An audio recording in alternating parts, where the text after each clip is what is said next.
I'm happy to welcome you to my world. While you're watching, I'm already happy. But if you subscribe, you'll get the key to all its secrets. And so, the first challenge begins now. A faint tap brushed my shoulder. For a moment, I assumed it was Marcia, but then reality sank in. It was late on a Monday night, and the touch didn't belong to her. I rolled over groggily. Standing there was Verena Jefferson, the co-owner of that little antique store where I'd picked up the furniture. She was grinning.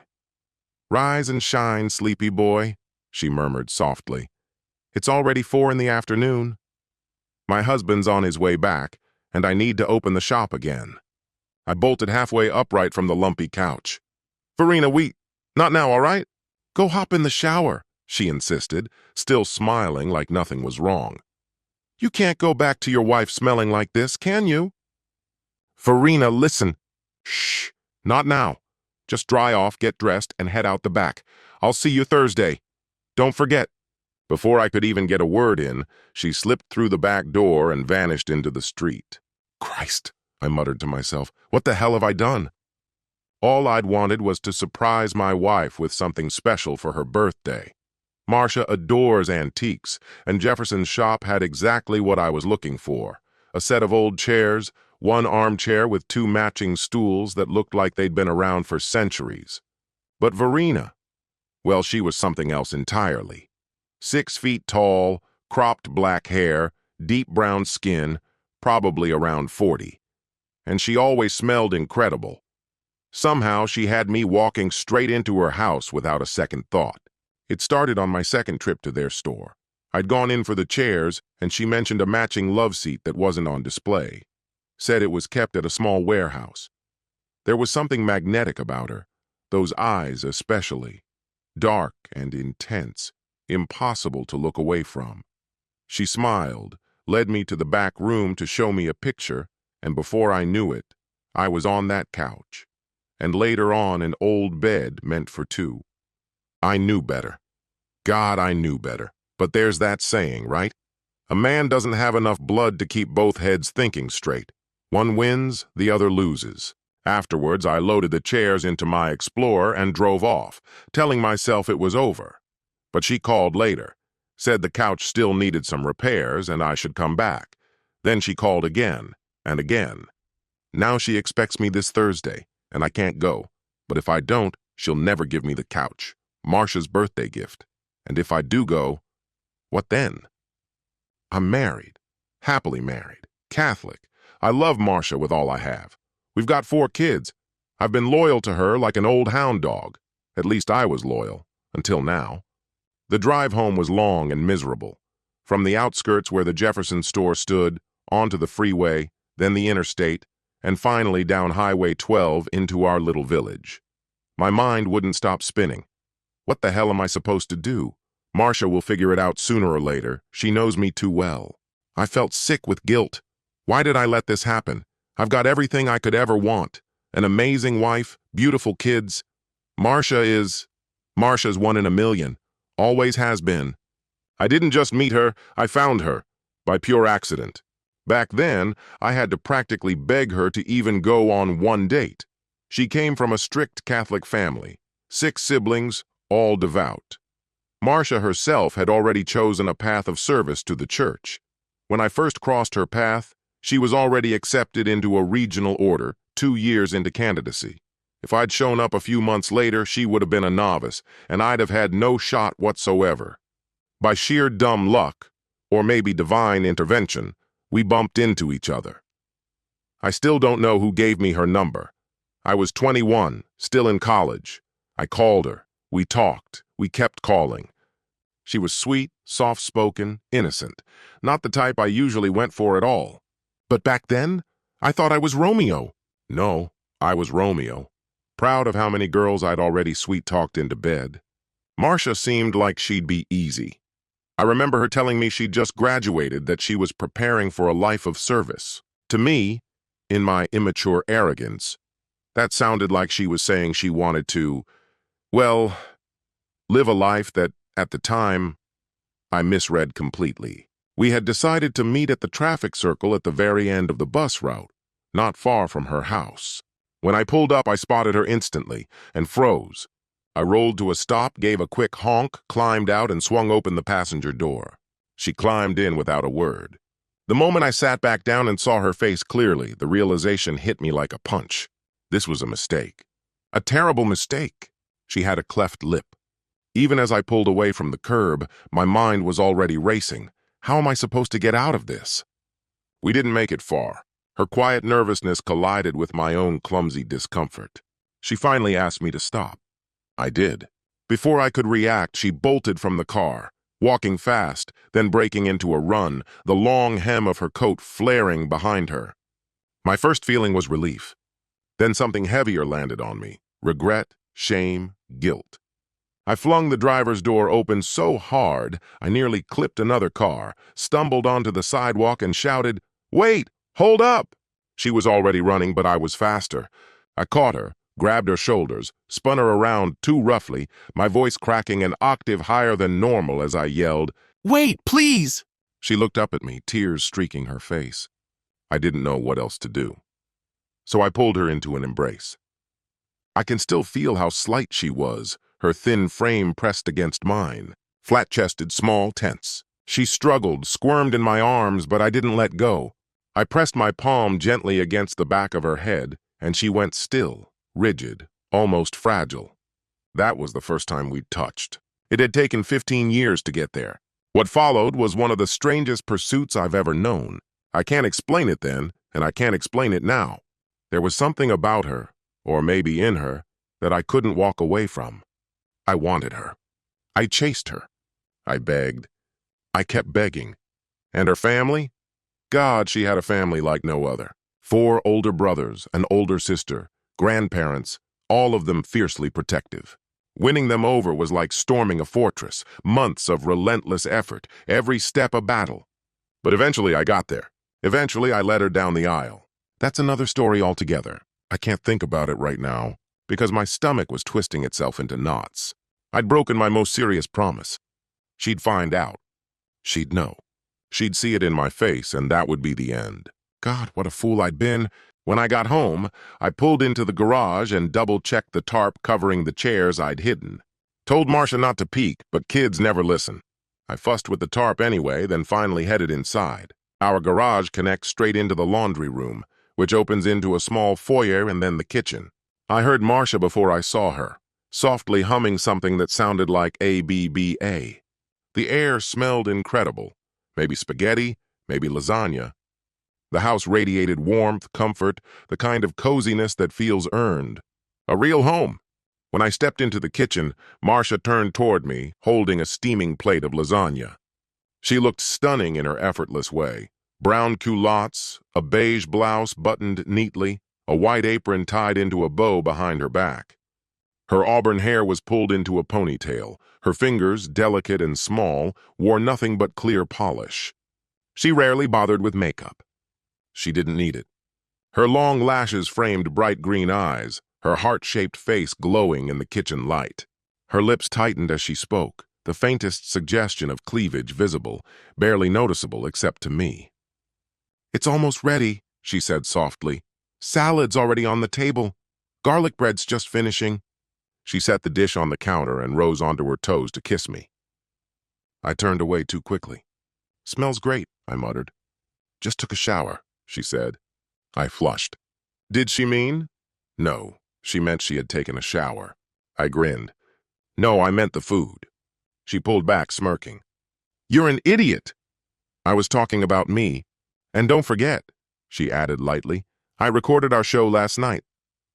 After dinner, we'll tuck the kids in and watch it together."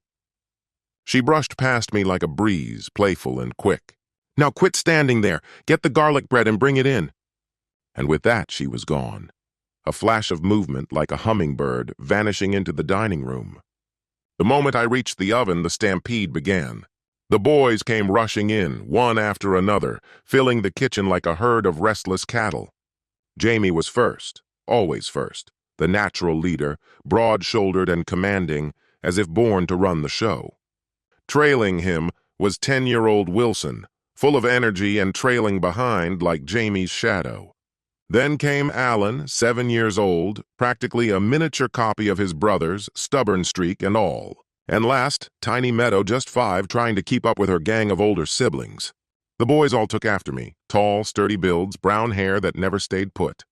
But Meadow? She was her mother's mirror image. Slight frame, freckles across her cheeks, soft red hair, and that quiet shyness she carried everywhere.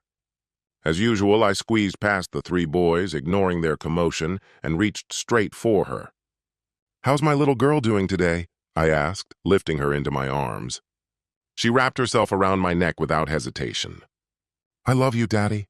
Then, peeking around as if searching for treasure, she whispered, "Did you bring me something?" Meanwhile, the boys were already charging toward the table. "Come on, I'm starving," Wilson shouted. "Wait for Mom!" Jamie barked back, keeping order like he always did.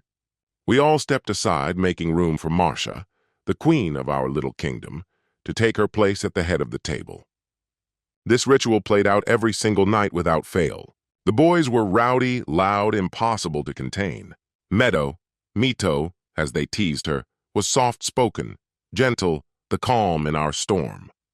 Everyone knew she held a special place in my heart, but the boys never seemed to mind. They were mine through and through. My sons were my companions, my teammates, my partners in chaos. Baseball games, soccer practices, lacrosse scrimmages, wrestling matches with our dog, I was dad through all of it. Speaking of the dog, Brandy. Can't believe I almost forgot her. She's a yellow lab, technically Marcia's pet, but I'm the one who feeds her, scoops the backyard, and takes her to the vet. 7 years old and still acts like a puppy. Dinner was always the same scene. Everyone crowding the table, Marcia saying grace, and then the feast beginning. "Marcia's cooking? Out of this world." I adored her, still do.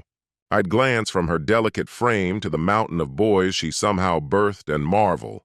How could someone so tiny give me this big, beautiful family? And yet, even as I thought of her, another name sometimes crossed my mind. Verena. What did that make me? After dinner came the nightly routine. Homework sprawled across the table. I helped Meadow sound out words. Marcia tackled math problems with the boys. Bedtime followed with stories, kisses, and the house finally falling into quiet. Then came our time. Marcia and I would settle into the couch, wrapped in a blanket, watching yet another Hallmark movie. Her favorite, of course. What else would a woman as saintly as her choose? 2 hours of quiet closeness, side by side, even if nothing more came of it. By 11, she'd curl up beside me, drifting off peacefully. I'd lie awake, holding her, staring at the ceiling, thoughts gnawing at me. No more Verena, I told myself. I meant it this time. Morning came early. I left for the office, then straight to court. The case was a big one. A neglected infant, a careless hospital, and a young single mother who'd been wronged. They thought they'd sweep it under the rug. They were wrong. I wasn't in the business of chasing ambulances. This was different. The negligence was clear, the damage unforgivable. The media, of course, mocked us. Another frivolous lawsuit, they sneered, whining about insurance premiums and hospital shortages. But I knew the truth. That woman and her baby deserved justice, no matter what it cost. The trial consumed me. Long hours, endless preparation. When I finally tried calling Verena, the call went straight to voicemail. Maybe that was for the best.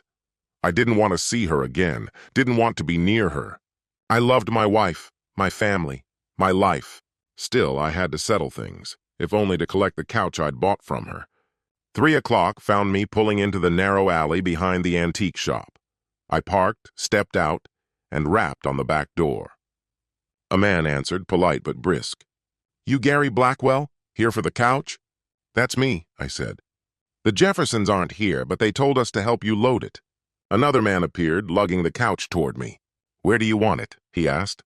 I led him to my car, opened the back, and watched him slide it in with practiced ease. The first man handed me a clipboard. "Sign here, please." I signed the paper and gave them a silent nod of thanks. As I reached for the driver's side handle, the second man spoke up. "Hold on. One last thing." His fist drove into my stomach before I could react. While I gasped for air, he yanked me forward by my tie and slammed me into the still-closed car door. In one motion, he forced my jacket down over my arms, trapping them, leaving me helpless. His voice turned cold. "Mr. Jefferson wants you to get this message." He used my own tie and collar to smash my head, twice, no, 3 times, into the metal frame of the door. Another man joined in, pounding his fists into my chest. I collapsed to the pavement. He raised his arm to strike again, but the first man stopped him. "No, enough. We just want him rattled. Hand it over." The second man tossed a manila envelope at me. The first one yanked my door open and shoved me inside. Together, they forced me into the seat. "Drive," the first man said flatly. "Now." My body ached everywhere. My head throbbed. My chest felt like it would cave in. My clothes were ripped, soaked, filthy. I'd even pissed myself. I didn't argue.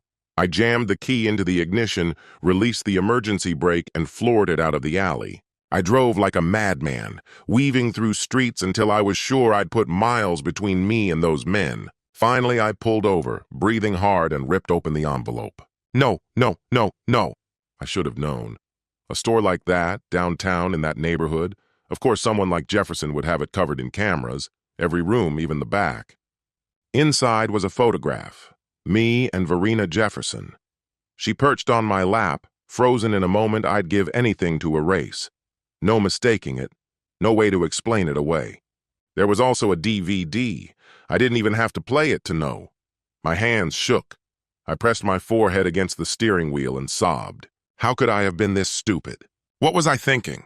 Oh God, Marcia, the kids, my family, everything I've built, gone. Please, please, please, no. I needed a cover story. Fast. Okay. Say I stopped for coffee at 7-Eleven. 2 guys tried to jack the car. I fought them off. That's believable. Maybe. I sped home, heart pounding, pulled into the garage, shut the door behind me. Deep breath. It hurt to even inhale. I entered through the laundry room like always. The smell of roast beef hit me. Normally I'd love it. Tonight I barely noticed. Look at me. Look what I've done. When I stepped into the kitchen, Marcia's face changed instantly. "Gary!" What happened? She hurried over, reaching for my coat. "Jamie! Wilson, get in here now!" she shouted toward the dining room. Within seconds, my 2 oldest boys were at my side, guiding me toward the stairs. Alan lingered in the doorway, eyes wide. Meadow hovered behind him, pale and silent. "Who did this to you?" Marcia's voice trembled. "Should I call the police?"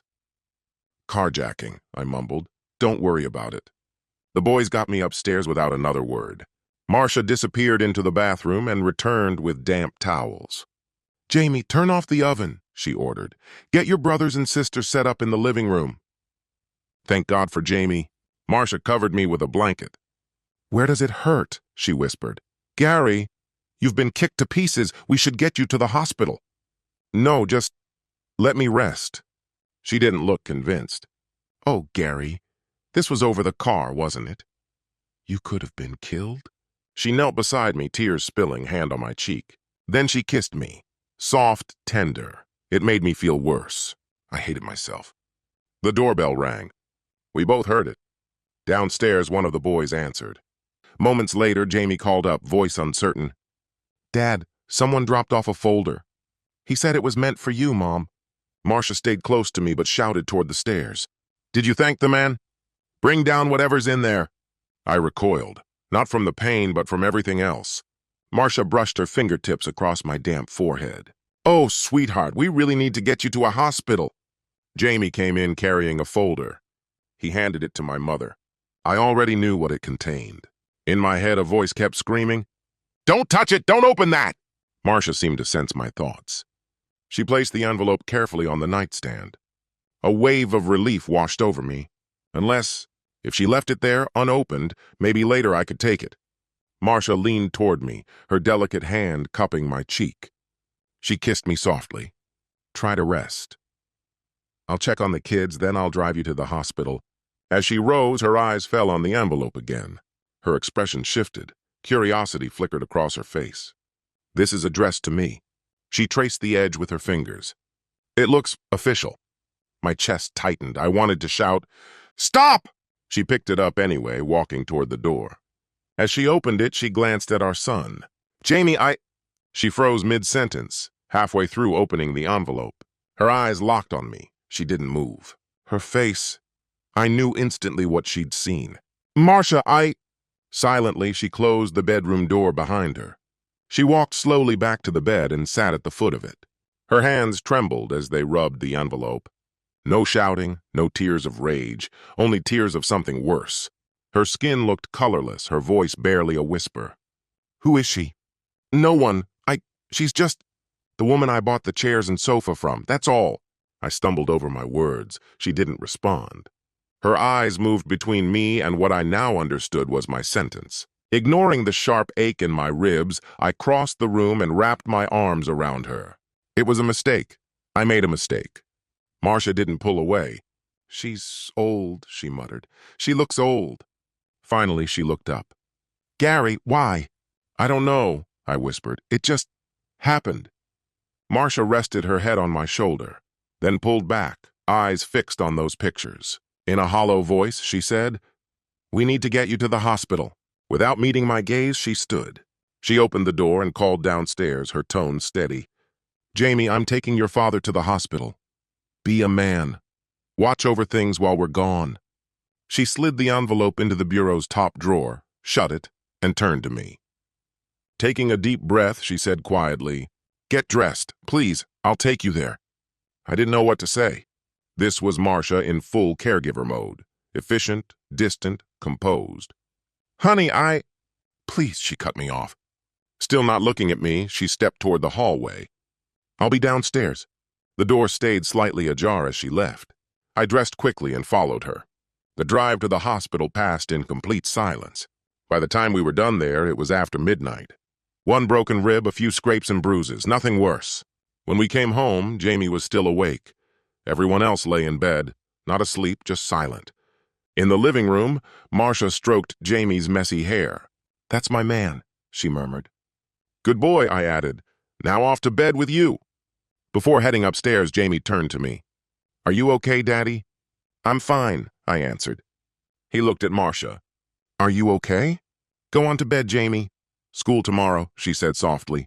Marcia volunteered at St. Timothy's, where our children studied. We decided on St. Timothy's because it was one of the rare coeducational parochial schools nearby. She used to play piano there and volunteered to help with the preschool class. She turned her eyes toward me. Go on, head to bed, she said quietly. I'll come up later. But I didn't want her to leave me alone. I needed her presence. Marcia, I murmured, just stay. She shook her head gently. You should go to sleep. And she stayed in her chair, unmoving. The following morning, when I came down the stairs, she was already in the kitchen. She was busy packing the kids' lunches, setting out their things for school, and at the same time frying eggs for me. When I stepped in, she passed me a mug of coffee, placed the plate of eggs on the table, and asked, almost casually, How's everything? I took a long sip of the coffee. Good, I said. I think we're going to win. Then I asked her, Do you have anything planned, aside from school runs? She leaned back against the counter, folding her arms. I might stop by my parents' place later. I tried to mask my reaction, but inside, I flinched. Her father, Captain Keith Fitzgerald, had retired from the police force years earlier. Both of her brothers had followed him into law enforcement. Her mother fit every image of the traditional Irish homemaker. They adored all their children, of course, but Marcia had always been the family's cherished one, the youngest, born unexpectedly late, fragile, almost treated like a divine gift. At least that's what she was until she chose to marry me. They treated us kindly, even me. They loved our kids as though they were no different from any of the other grandchildren. But I always sensed, quietly, that my marriage to Marcia had disappointed them, not harshly, but enough that it lingered. Beneath their politeness, I knew there was a trace of resentment. Her father never fully trusted me. Her brothers and mother were courteous, nothing more. Only her sister had ever seemed to accept me outright. And now this, I muttered under my breath. Honey, I ventured carefully. Maybe... She cut me off. No, I need to see Mom and Dad. All right, I said softly. The entire morning in court I felt dazed. My colleagues picked up on it, but I couldn't tell them why. All I could think was that she would be talking to her parents, taking whatever guidance they offered. God, I prayed they would help her see clearly. I needed space in my head to think, to plan, to hope. By the time I got home, it was a little after 6. I carried flowers in my hand. Marcia had another roast in the oven. The smell filled the house. You could tell she'd been crying. The kids were upstairs, homework or playing, I guessed. She tried to greet me with a smile. "How was it today?" I answered carefully. "We caught them. They know we have them. They'll drag it out for a while, but now it's just a matter of how much they fight and how long they can hold out." "Gary," she said softly. "Yes, love? Would it be all right if I slept downstairs for a few nights?" "Oh, Marcia." "No," she said quickly. "I need space. Just a little. I have so much to work through." I hesitated, then replied, "I'll sleep downstairs. You stay in the bed?" She shifted slightly to the side, her body leaning away. I caught a faint sound, almost a whimper. "No," she said. "It's the bed. I mean, I need to stay here. Alone." I gave a small nod. "All right, if that's what you think," she answered softly, almost detached. "Yes." That evening, dinner was painfully quiet. The children sensed it immediately. Something was broken. Meadows' wide eyes glistened, almost pleading for reassurance. The boys kept darting glances between me and their mother, unsure where to settle their gaze. Marcia slept on the couch that first night, and the second, and the third. Night after night, the living room became her refuge. Each evening's meal grew heavier, the silence thicker, until I could barely stand it. By Saturday, I couldn't take it anymore. I drove to her parents' house, desperate for answers.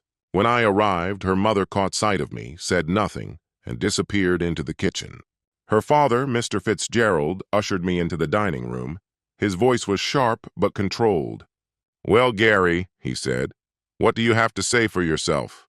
"She told you," I murmured. He nodded, waiting. "Mr. Fitzgerald, I made a terrible mistake. I can't explain why I did it. I can't even comprehend it myself. But I know. It's the worst thing I've ever done. I'm so sorry. I know I hurt her. I just don't know how to fix this." His face remained expressionless, but then he spoke, quietly, almost unexpectedly. "She's been to see a lawyer." I froze. No, that can't. She wouldn't." "She's terrified, Gary," he interrupted, voice low but firm. "I've never seen her like this. Divorce isn't on the table. Not yet. But her lawyer mentioned a separation agreement. You'll need to move out." The words hollowed me out. I stood there, unable to speak. "Not Marcia. Not my Marcia. Not like this." "Mr. Fitzgerald, please," I said. "I need your help. Tell me what I should do." His reply was cold, almost cutting. "You have to move out." Something in him felt ready to snap, like a rope fraying at both ends.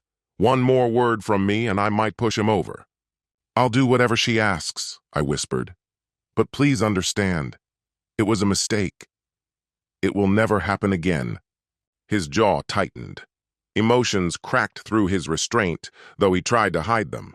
He lowered his gaze and muttered almost to himself, "Don't ever do that again." When he looked back up, he suddenly seemed older, worn down by the weight of it all. "You broke her heart," he said. "To her you were—" He trailed off, shaking his head. "Just go. Leave." "Yes, sir." I rose slowly, walked to the door, and stepped outside into the heavy air. On the porch stood Mrs. Fitzgerald, waiting. She reached out, touched my arm gently, her voice trembling with words she struggled to form. "Gary, Marcia, well, not ever." Her. It was her.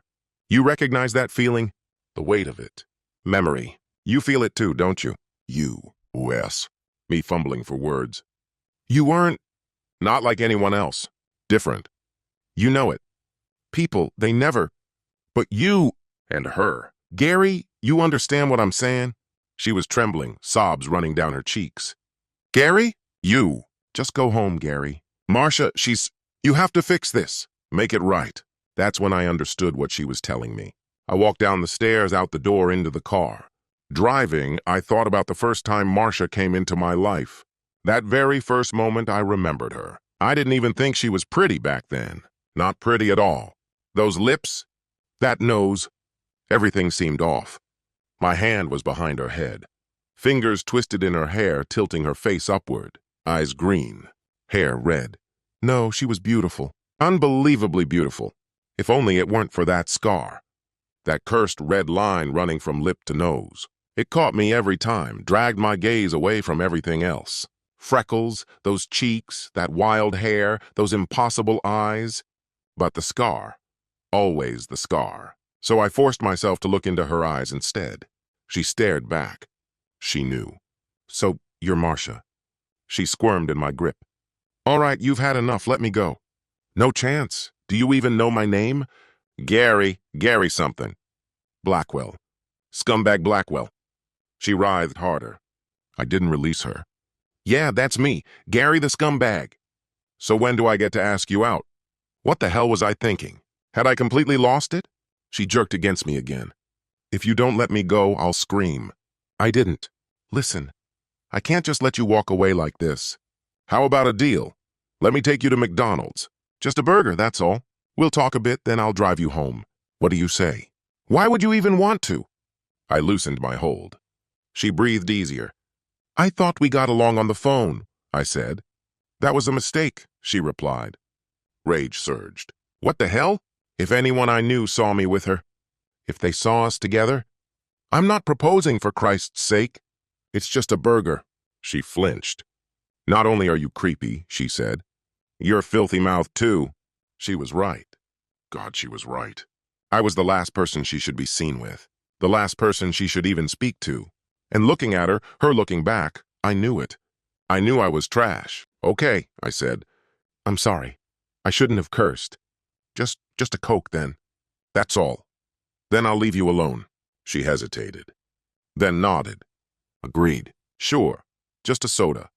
That's all I said as I walked her to her car.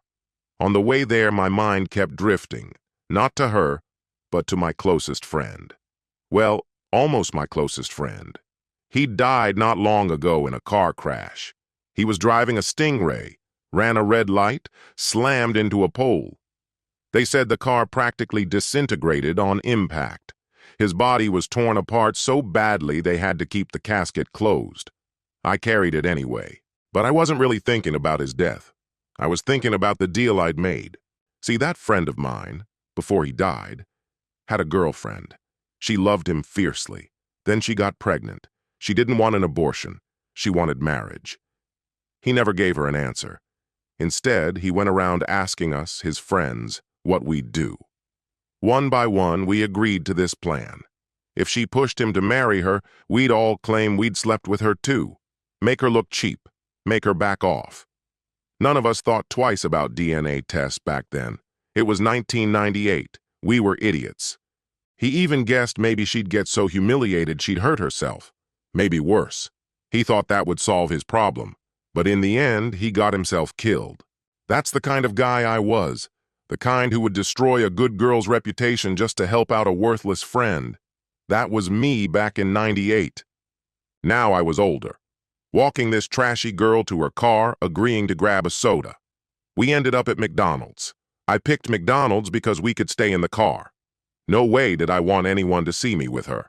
Back in '98, I would have laughed in her face. Probably called her some ugly name, laughed harder if she cried. Truth is, I might have done the same thing just a couple of months ago. But now? No. Something had changed. So McDonald's it was. Later that same day when I got home, Marcia was in the kitchen. I smelled food, oysters maybe. I stepped in and immediately knew she'd found out I'd been at her father's place. I sat down. I saw your dad, I said. I know, she answered. He called me. I didn't realize you'd gone to see a lawyer. Marcia stayed silent for what felt like 10 minutes. She cried, but quietly, controlled. Finally, she said, I talked to Helen. She's got a room for you if you want it. You want me to move out? Helen's house is close. I can drop the kids off there. You can visit when I'm not home. My pride flared. No, I'd rather... But Marcia cut me off. No. Helen's house is a good idea. You'll still be nearby if I, or the kids, need you. I might even want to see you myself. And it'll help Helen too. I understood. She wasn't pushing me out completely, but I wasn't staying either. Yeah, I said. Helen and I always got along. After Brian died, she didn't have anyone. I could stay there and still be here if something happened. Helen was Marcia's closest sister.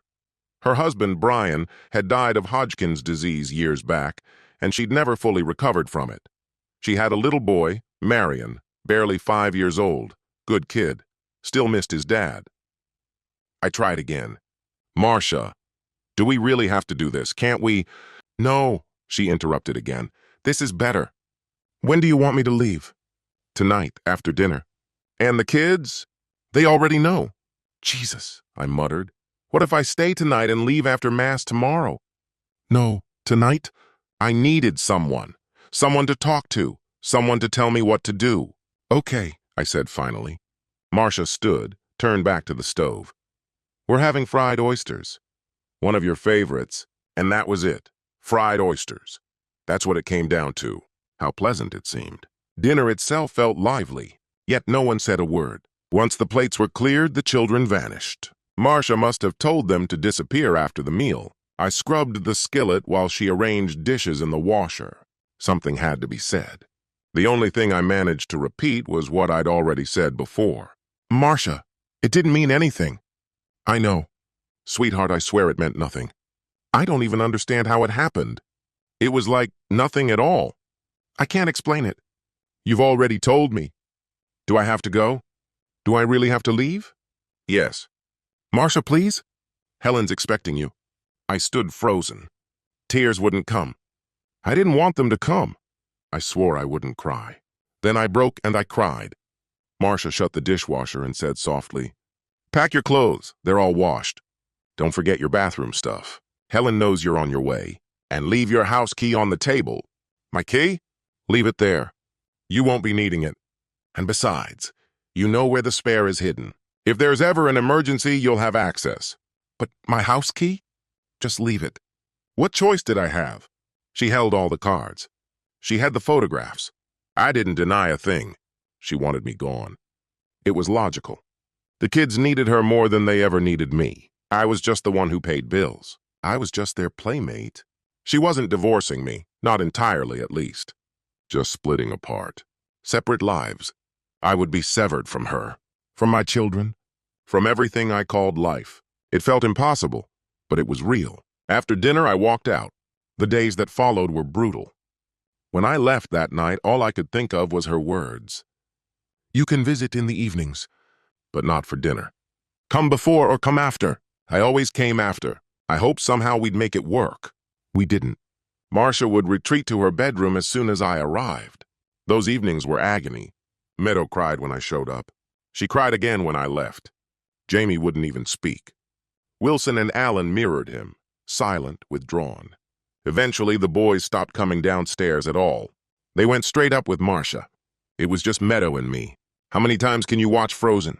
Helen was kind to me. She was lonely, too. Her little boy still needed someone around. She gave me the spare bedroom. Brian had provided well for her. Good life insurance, mortgage paid off, solid health coverage. Her life, at least on paper, was secure. Between the income Helen earned from her part-time job and the Social Security check she received from Marion, she managed to scrape by.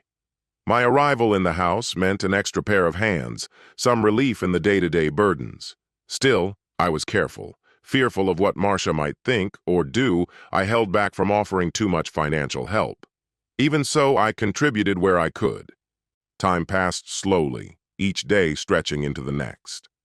Helen and I began to talk, not just casual words, but real conversations.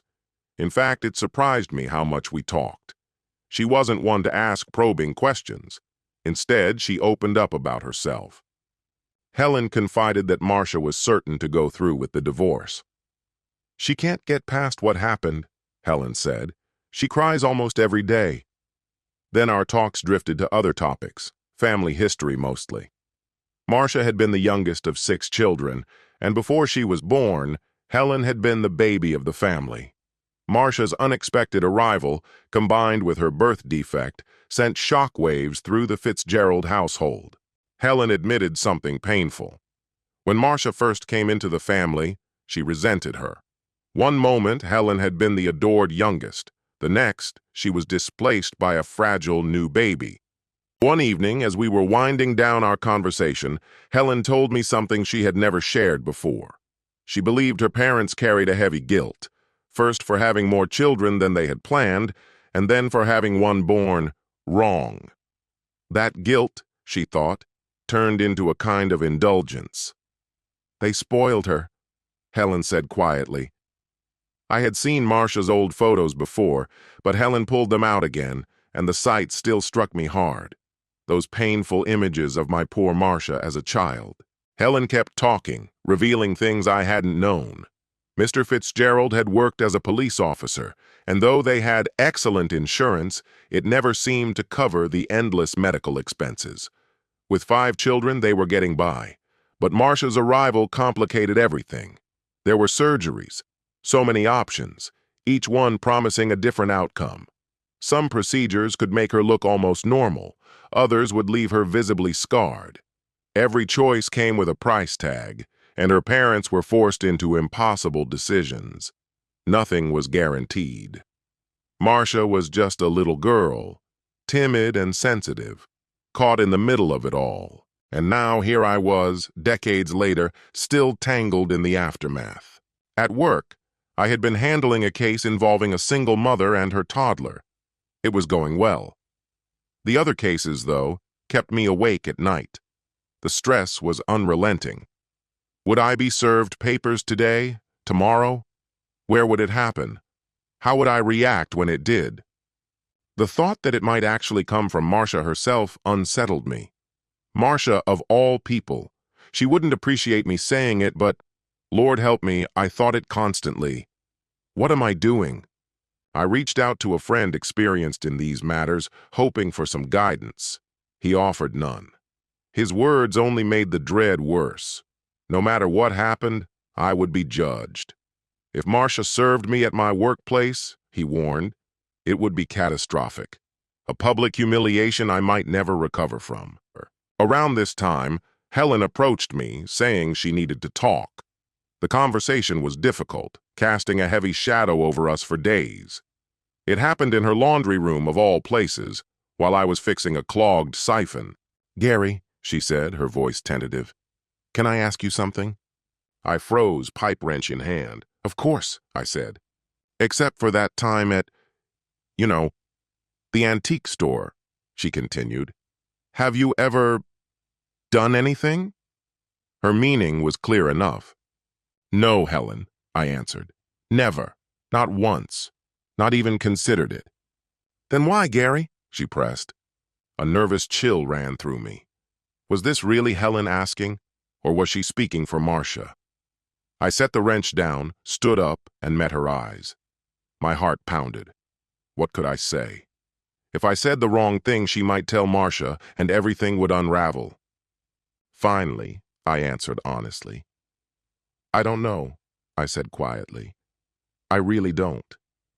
I could say I was tired, or overworked, or angry at something, but none of that would be true. Honestly, I was in a surprisingly good mood, almost cheerful even. Was this woman supposed to be some kind of enchantress? No, she wasn't extraordinary at all. If I'd passed her on the street, I wouldn't have given her a second glance.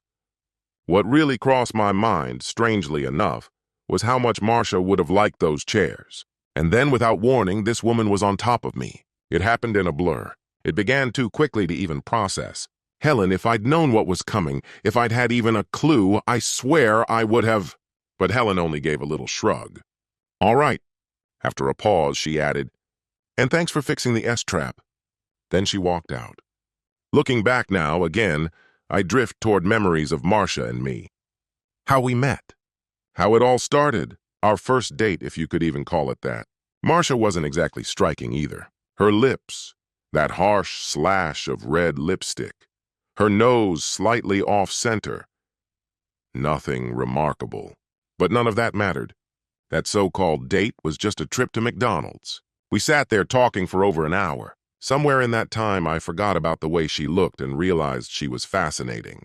For someone carrying her own set of scars, she had this lilting voice, bright, almost chirpy, like a hummingbird hovering in place. She told me she wanted to become a nun. Being Catholic, I'd spent plenty of time around nuns, but I never thought of them as people. They always struck me as either distant and cold or overly pliable and tacky. Maybe that was more about me than them. Still, in some strange way, I could picture Marcia living that life. A life without dates, without boyfriends, without any of this messy human longing. But even back then, me, clueless and rough around the edges, I couldn't help but see her as a mother instead. When I dropped her off that night, I figured I'd just leave her at the curb. But instead, I offered to walk her to the door. Big mistake. Marcia's parents were sticklers for schedule, and she was late. When her father opened the door, he looked at her first, then at me. "You're late," he said. "Who's this?" And that's when I learned something about Marcia. Something I'd never have guessed. She had a mischievous streak. With that sly little smile of hers, she turned to him and said, "He's the reason I'm late." I braced myself. This guy's going to deck me, I thought. But he didn't. He just smiled again, said, "Thanks," and slammed the door in my face. I stood there, stunned. Before I could even take a step away, the door swung open again. Marcia pulled me inside by the shoulder. "This is Gary Blackwell," she announced. "He took me to McDonald's." That's when I realized what I'd walked into, an army. Brothers, 4 of them, all bigger than me, and I wasn't exactly small. One by one, she introduced me. "This is my dad." Handshake. "Ryan." Handshake. "Robert." Handshake. "John." Another handshake. "John." Yes, another John, another handshake. "And Stephen." The last handshake nearly crushed me. Every single one of them was sizing me up. I felt cornered, like a rookie about to be hazed. Then I saw Helen. God, she was stunning. Perfect, almost untouchably so. I shook her hand, too, forcing myself to seem composed as the brothers inspected me like a stray dog. Her father gave a casual wave. "Nice to meet you, Gary. Come by again sometime." "I will," I stammered. "I definitely will." I was ready to ask Marcia out again, but was I insane? Her father looked furious. Her brothers looked like they'd eat me alive. And Marcia? She glowed. Lipstick, hair, everything, she lit up like a flame. "Call me later," she whispered. To irritate her father and brothers, I grinned back. "Later tonight?" She smiled again. "At the usual time." Just as the door closed, I heard her father mutter, "Old man, what's the usual time?" I muttered to myself, grinning like an idiot. I practically skipped down the driveway. Skipped. Was I completely out of my mind? "Stop it!" Helen's voice cut through again. This time, we were in her backyard and I was sharpening her lawnmower blade. "How many times have you done this?" she asked. I hesitated. 2, I admitted. I've been there twice. I almost laughed at myself. The first time I'd been terrified. The second time I thought I could handle it. Helen's stare tore through me, cold and exact, like Marcia's had been when those pictures were taken. "Helen, I need help," I whispered. "I don't know what to do. I love her so much. I just want to—" "She's in pain, Gary." Helen's voice softened. "It's changed everything." She dropped her gaze back to the mower. "You don't have to do this." I picked up the folder, holding it for a long moment. "Helen, I need your help." She stared down at the grass, silent. "Marcia is my sister, my little sister." Then her eyes rose to meet mine. Her face hardened. "Gary, you really screwed this up. You don't even realize how bad it is. You have no idea what you've done." Without another word, she turned and walked away. The subpoena arrived at work, right there in front of everyone. I was instructed to appear with an attorney for arbitration at the end of the month. Problem was, I didn't even have an attorney yet. I tried calling Marcia. She didn't answer. Jamie picked up instead. He said Marcia's lawyer had told him to tell her to tell me, to call him. So I called her lawyer. Complete waste of time. He said I should have known. I reached out to a coworker who had warned me about this mess earlier. He put me in contact with someone. Arbitration. We showed up at her lawyer's office around 10 in the morning. I hadn't slept a wink the night before. Too much caffeine. Dark circles under my eyes. every symptom of exhaustion written across my face. It had been a rough stretch. When I first moved out, I'd only brought 3 suits with me. They were already wearing thin. I'd started rotating more shirts, even doubling and tripling them to stretch the wardrobe. Only 4 ties. Socks and underwear? Marcia always took care of those things. Helen? No chance I'd ask her for help. She didn't offer either. I desperately needed a haircut. The beard I'd started growing didn't help matters. I'd quit drinking when we got married. Cold turkey, no exceptions. But recently I'd fallen back into it. Still, I'd lost nearly 10 pounds. Nothing fit anymore. At work, nobody said anything outright. But the minute word spread that I'd moved out, they started keeping their distance. They'd all met Marcia. I was the office pariah now. The morning of the arbitration, my lawyer and I arrived right on time. Still, they left us sitting in the conference room for half an hour. They couldn't have been that clueless. I was a lawyer myself. Then Marcia walked in with her lawyer. I nearly lost it. My stomach flipped, nerves firing off like static electricity. I expected her to look wrecked, tired, miserable like me. But she didn't. She looked amazing. She wore a tight lime green mini dress that brought out the color of her eyes, paired with a light cotton jacket and modest brown heels, maybe 2 inches high. Her hair was long, parted slightly to the side, swept back with casual precision. No bangs, just effortless. She'd slimmed down, a touch of makeup, subtle eyeshadow, pale lipstick. Earrings glinted, jade crescents, delicate but striking. It was a complete transformation. She looked like Emma Stone. No, better than Emma Stone. Her lawyer gave me the standard warning about keeping quiet, but I couldn't help myself. Marcia, my God, you look beautiful. She flushed but said nothing. Her attorney, a seasoned, sharp man I'd heard about before, a real shark in family law, just smiled knowingly. The arbitrator was already seated, a woman who had come in with Marcia and her lawyer. Bad omen. She smiled politely at me and my attorney. This is an informal session, she said. We're here to discuss Mrs. Blackwell's request for a formal separation agreement. Are we all on the same page? My lawyer nodded. Yes. I cut in. Stupid move, I know. Marcia, can't we just talk somewhere, just the 2 of us? The arbitrator intervened immediately. That's what this meeting is for. She turned toward Marcia and her counsel. Would you like to begin? Her attorney cleared his throat and started. Mrs. Blackwell is pursuing this separation agreement because she no longer feels safe or comfortable around her husband following his infidelity. At this point, she's not certain she wants to file for divorce. The word divorce hit me like a punch to the chest. He noticed my reaction but pressed on. Mr. Blackwell has inflicted significant emotional distress on my client, deep mental anguish. He violated their prenuptial agreement, abandoned his parental obligations, and caused Mrs. Blackwell immeasurable suffering. My attorney offered a polite smile and a nod, but before he could say more, I cut in. No, actually, I didn't. Her lawyer spoke over me instead. You were unfaithful? Outside the marriage? Yes, but... You left the family home. She told me to... The mediator's eyes shifted between me, my attorney, my wife, and her lawyer. Is this accurate? My attorney gave a restrained nod. Yes, but... I tried again. The mediator dismissed me with a wave and turned to Marcia's lawyer. Are you asking for an open-ended separation? At least 6 months, he replied. I cleared my throat. 6 months? Marcia started to speak, but her lawyer placed a calming hand over hers and added, possibly longer. My client needs time to decide what she wants. She's sorting things out. I was a lawyer myself. I knew the procedure, understood the rules. But at that moment, none of it mattered. I stood abruptly, voice breaking.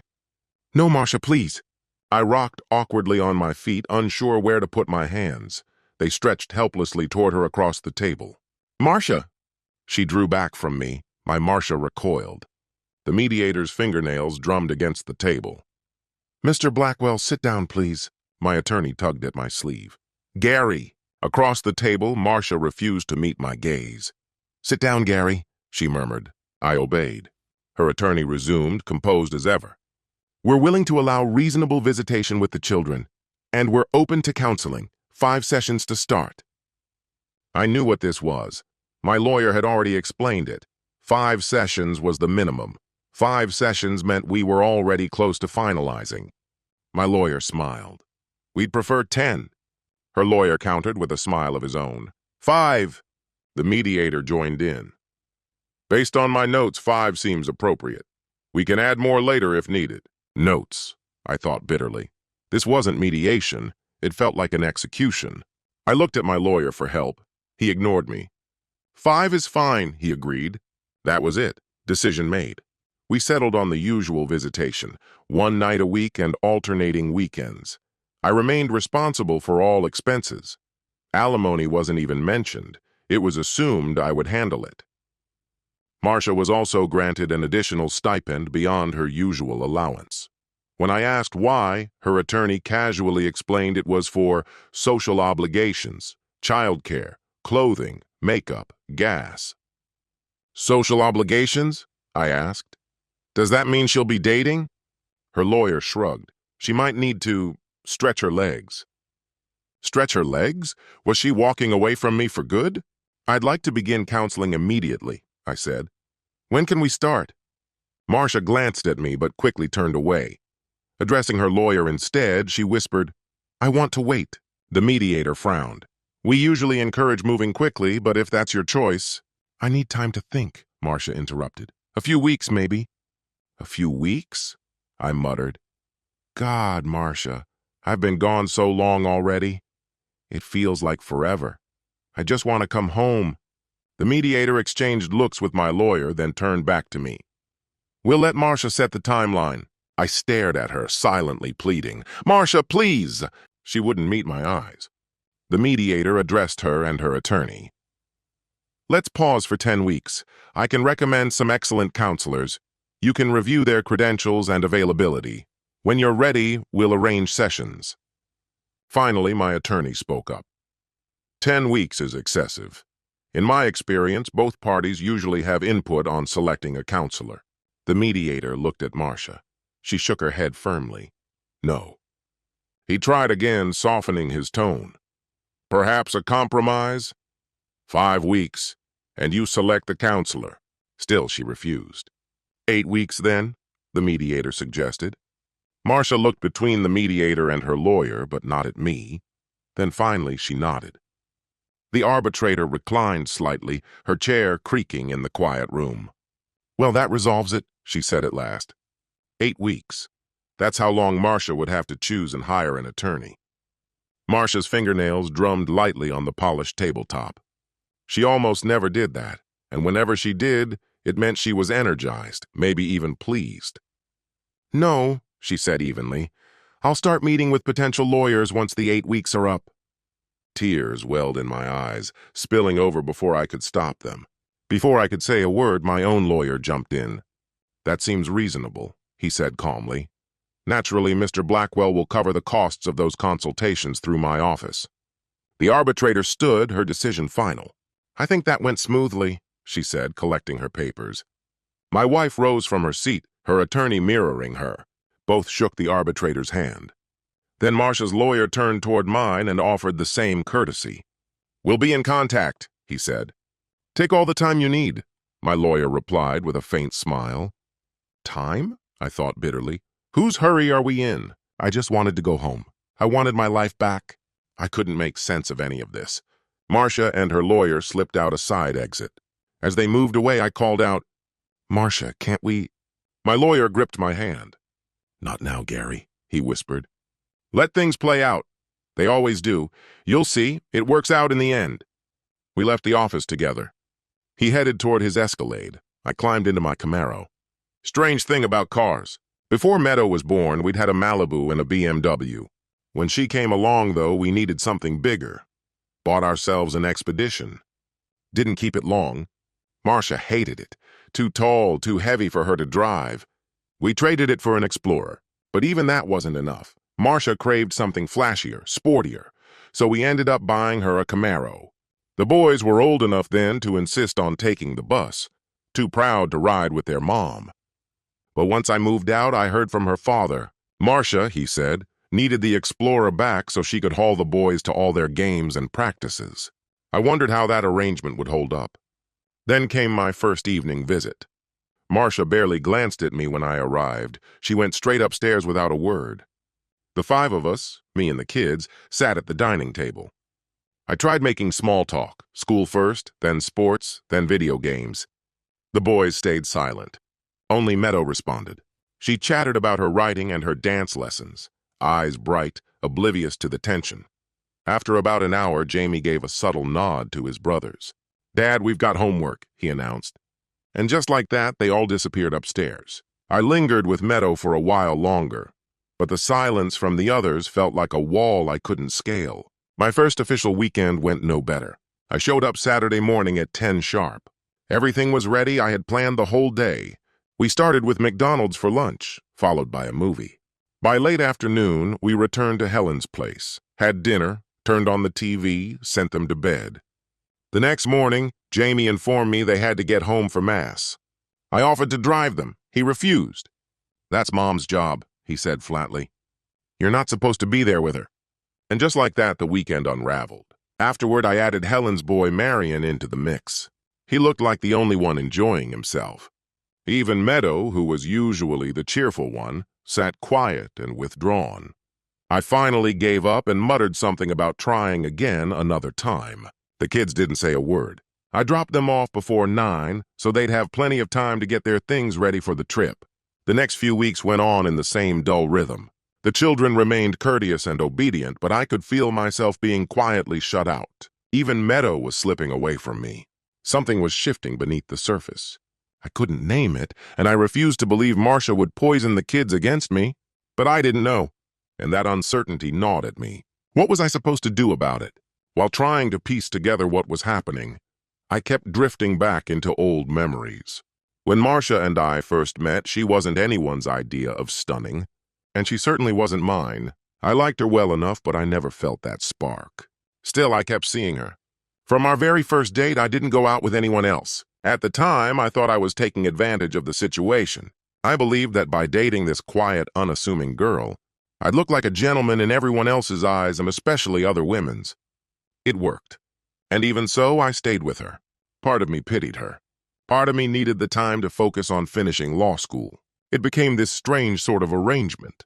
I stayed home cramming for exams, and she busied herself with her religious commitments. She spent time at her parents' house, or she'd sit quietly in my apartment with me. Both of us studying, neither of us socializing. It wasn't exciting, but it was comfortable. Her silence had its own kind of charm, rare in someone her age. I can still picture our first real date. I had tickets for a play downtown. What I didn't know back then was that her mother had bought her a brand new black dress for the occasion, her very first. She was so young then. I had the whole evening mapped out. Pick her up with flowers, treat her to dinner, see the play, get her home at a decent hour, and then maybe head out with friends afterward. Of course, plans like that never go as smoothly as you imagine. On my way over, some reckless driver swerved across lanes, and suddenly I was caught in a massive chain reaction accident on the highway. My car came out unscathed, but I was stuck in the middle of a long line of wrecked vehicles. This was before I had a cell phone, so I couldn't even call to explain. By the time I finally reached her house, I was over an hour late. And I didn't learn until years later that this had been Marcia's very first real date in her life. When I knocked, she didn't come down right away. She stayed upstairs while her 4 brothers and her father stared me down from the living room, each one ready to swing at me if I said the wrong thing. I explained the accident, and luckily the pileup had already been reported on the evening news, so at least they believed me. Her mother called up the stairs for her to come down, but Marcia said she wasn't feeling well. Total nonsense, of course. She'd been crying. I could tell the moment she finally walked down an hour later, wearing an old blouse and baggy corduroys that looked like hand-me-downs from one of her brothers. Her eyes were swollen and red. She must have thought I'd ditched her, that I was planning to dump her, and later I learned that's exactly what she'd assumed. I stood up as soon as I saw her. "Well, come on," I said, "let's go." She blinked at me in surprise. "It's too late," she whispered. "We can't go out now." I handed her the flowers. Carnations, not roses. Roses felt wrong for a first date. Carnations were softer, safer. I told her we'd missed the play, but mentioned that Sleepy Hollow was showing at the mall. We ended up watching the movie and grabbing pizza afterward. In the end, I didn't regret skipping the play. Later, I bought tickets to the Phantom of the Opera to make it up to her. I was young back then, and not particularly wise. At work, we were handling a major hospital case. Most of the other assignments were unusually light, almost too easy. One afternoon, Delbert Clausen, the senior partner, called me into his office. "Gary," he started, "once we wrap up this hospital case, we want you to take some time off." I frowned, confused. "Why? Aren't things going well?" "They're going great," he assured me. "Better than ever. But we think you need a break. Take a trip, buy yourself some new clothes, get some sun. We know the workload and the household situation have been wearing you down. We want you sharp for what's coming." "That bad?" I asked. He smiled. "Yeah, we've got a couple big ones on the horizon, and we'll need you at your best." So I agreed to take a short vacation. Before I left, though, I tried to repair things at home, win back my wife's affection, or at least figure out what was happening with my kids, especially the boys. But nothing seemed to work. I invited them to the movies, suggested outings, tried everything. Even Meadow, who usually liked spending time with me, wasn't interested. Something was clearly wrong. I decided to wait a few days, keep trying. I called again and again, but got turned down every time. When my portion of the hospital case finally wrapped up, I took 3 weeks off. 2 of those weeks I planned to spend in the Bahamas, returning home for the third. Jamie's birthday was coming up. Looking back, I wish I'd made a different choice. The Bahamas was beautiful, sure, but not for me. The beaches, bikini-clad tourists, endless cocktails, and loud parties only made me feel more restless. My thoughts stayed fixed on Marcia. I couldn't stop thinking about her. Memories kept resurfacing, especially from the time I first realized Marcia was more than just someone I'd been casually dragging along. When we first started dating, I didn't take her seriously. I'd take her to a movie, buy popcorn, put an arm around her, and tell myself I was doing a good deed like some charity case. Afterward, I'd head out with my buddies, flirt with strangers, and party without a second thought. Yeah, it was lousy. Did she know? Maybe. Did it matter to me at the time? Not really. I went out of my way to stay under the radar during our dates. At first, she was thrilled to be going out with someone she considered a catch, a good-looking guy. But over time, I sensed she understood the truth. This wasn't going anywhere. It was hollow. I don't remember who brought it up, maybe her, maybe me, but we decided to do something different. Take the next step, bowling. She'd been bowling before, but only casually with her girlfriends, and never as a real outing. For her, this was a big deal. Marcia had friends, sure, but they weren't true friends. People could be cruel. Her group of girlfriends did everything together. Beach trips, sleepovers, parties. Helen told me about it. But when boys were involved, or anything socially important came up, Marcia was always left out. That meant she rarely got invited to the beach, the pool, or sleepovers. Worst of all, once she even tried to host her own party, and one by one, every friend found an excuse not to come. Did I hear that and think she was odd? Honestly, I didn't. I just felt sorry for her. Bowling might have been Helen's suggestion. I can't remember. But one evening when I went to pick Marcia up at the usual time, she asked brightly, "What movie are we seeing tonight?" I shook my head. "No movie. We're going bowling." Her reaction stunned me. It was as if I'd just proposed marriage. "Bowling?" she gasped. "Wow! I don't even have shoes!" I answered softly. "We'll just rent them." So that's what we did. Only later did I realize we actually followed through. Bowling. That was what pulled me in. Marcia hadn't met any of my friends yet, and I figured bowling was cheap enough. A few games, a greasy burger, a Coke, and maybe introducing her to the guys hanging out at the counter. We bowled 2 rounds. I played the gentleman, let her win, but made sure she knew I'd let her. When we finished, I walked her to the snack bar. Some of my friends spotted us there. None of them had ever seen Marcia before. I led her toward the food stand, or maybe she trailed behind me. Either way, she was walking just behind, with a couple of the guys following too. I suppose it was inevitable. I'd even imagined something like it happening once or twice. A loud crack, someone behind us making that stupid noise. Then the usual garbage. Put a bag over her head. I turned. Marcia had heard. The look on her face, like a puppy that had just been kicked. I might have gone to law school, picked up a few so-called social graces along the way, but hearing that, it stripped me down to who I was 6 years earlier. Truth is, I'd never been in a fight, not once. I'd taken a couple boxing classes in college for the health credits, but that was all. Yet there I stood. Me, Marcia, and those guys. I reacted with the only thing my brain could muster. I shoved the jerk hard and growled, "Screw you!" Back in the old days, a knight would toss down his gauntlet. Where I came from, we just said, "Screw you," and it worked. The guy and his buddies backed off immediately. He threw his palms up, eyes wide. "Sorry, man," he muttered, glancing at Marcia. "Really? Sorry." Then they disappeared fast. I looked back at her, and holy hell, the look she gave me. In that moment, I stopped being Gary Blackwell. I became some kind of Sir Galahad. Her eyes told me I'd just slain a dragon for her. And with that look, right then, she stopped being the plain, pitiful girl I'd half felt sorry for. I didn't know it yet, not completely, but she was only a breath away from being the one. After that, everything began to shift. And now I wonder what the hell I'm doing. I gave up everything. For someone who, in any other version of my life, I wouldn't have given a second glance. I barely made it back in time for Jamie's birthday. Turns out they were hosting it at the Fitzgerald. Didn't surprise me. At first I was fine with it. Then I found out Marcia had a boyfriend. Helen mentioned it casually. You know, the guy she's been seeing? He'll be at the party too. So that's how I walked into it. I got there just before lunch. I'd bought Jamie a set of books. Shelby Foote's 3-volume history of the Civil War. He'd been fascinated by that stuff. I wrapped them carefully so it'd be a complete surprise. Sure, it meant a lot of reading. But books are books, everyone knows that. Jamie had once brought up wanting a drone.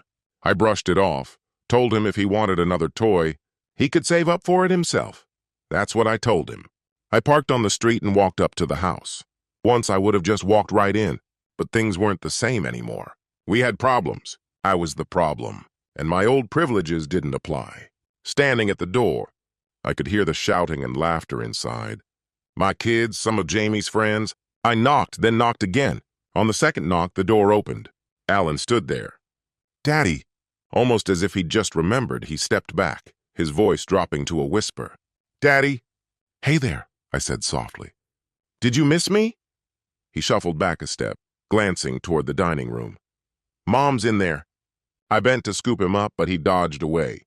"Sorry, Dad." Mom and Grandpa. Something prickled at my spine, like the faint sense of danger, a blade at my back. "Oh," I murmured, forcing a smile. "Right. Of course." The dining room.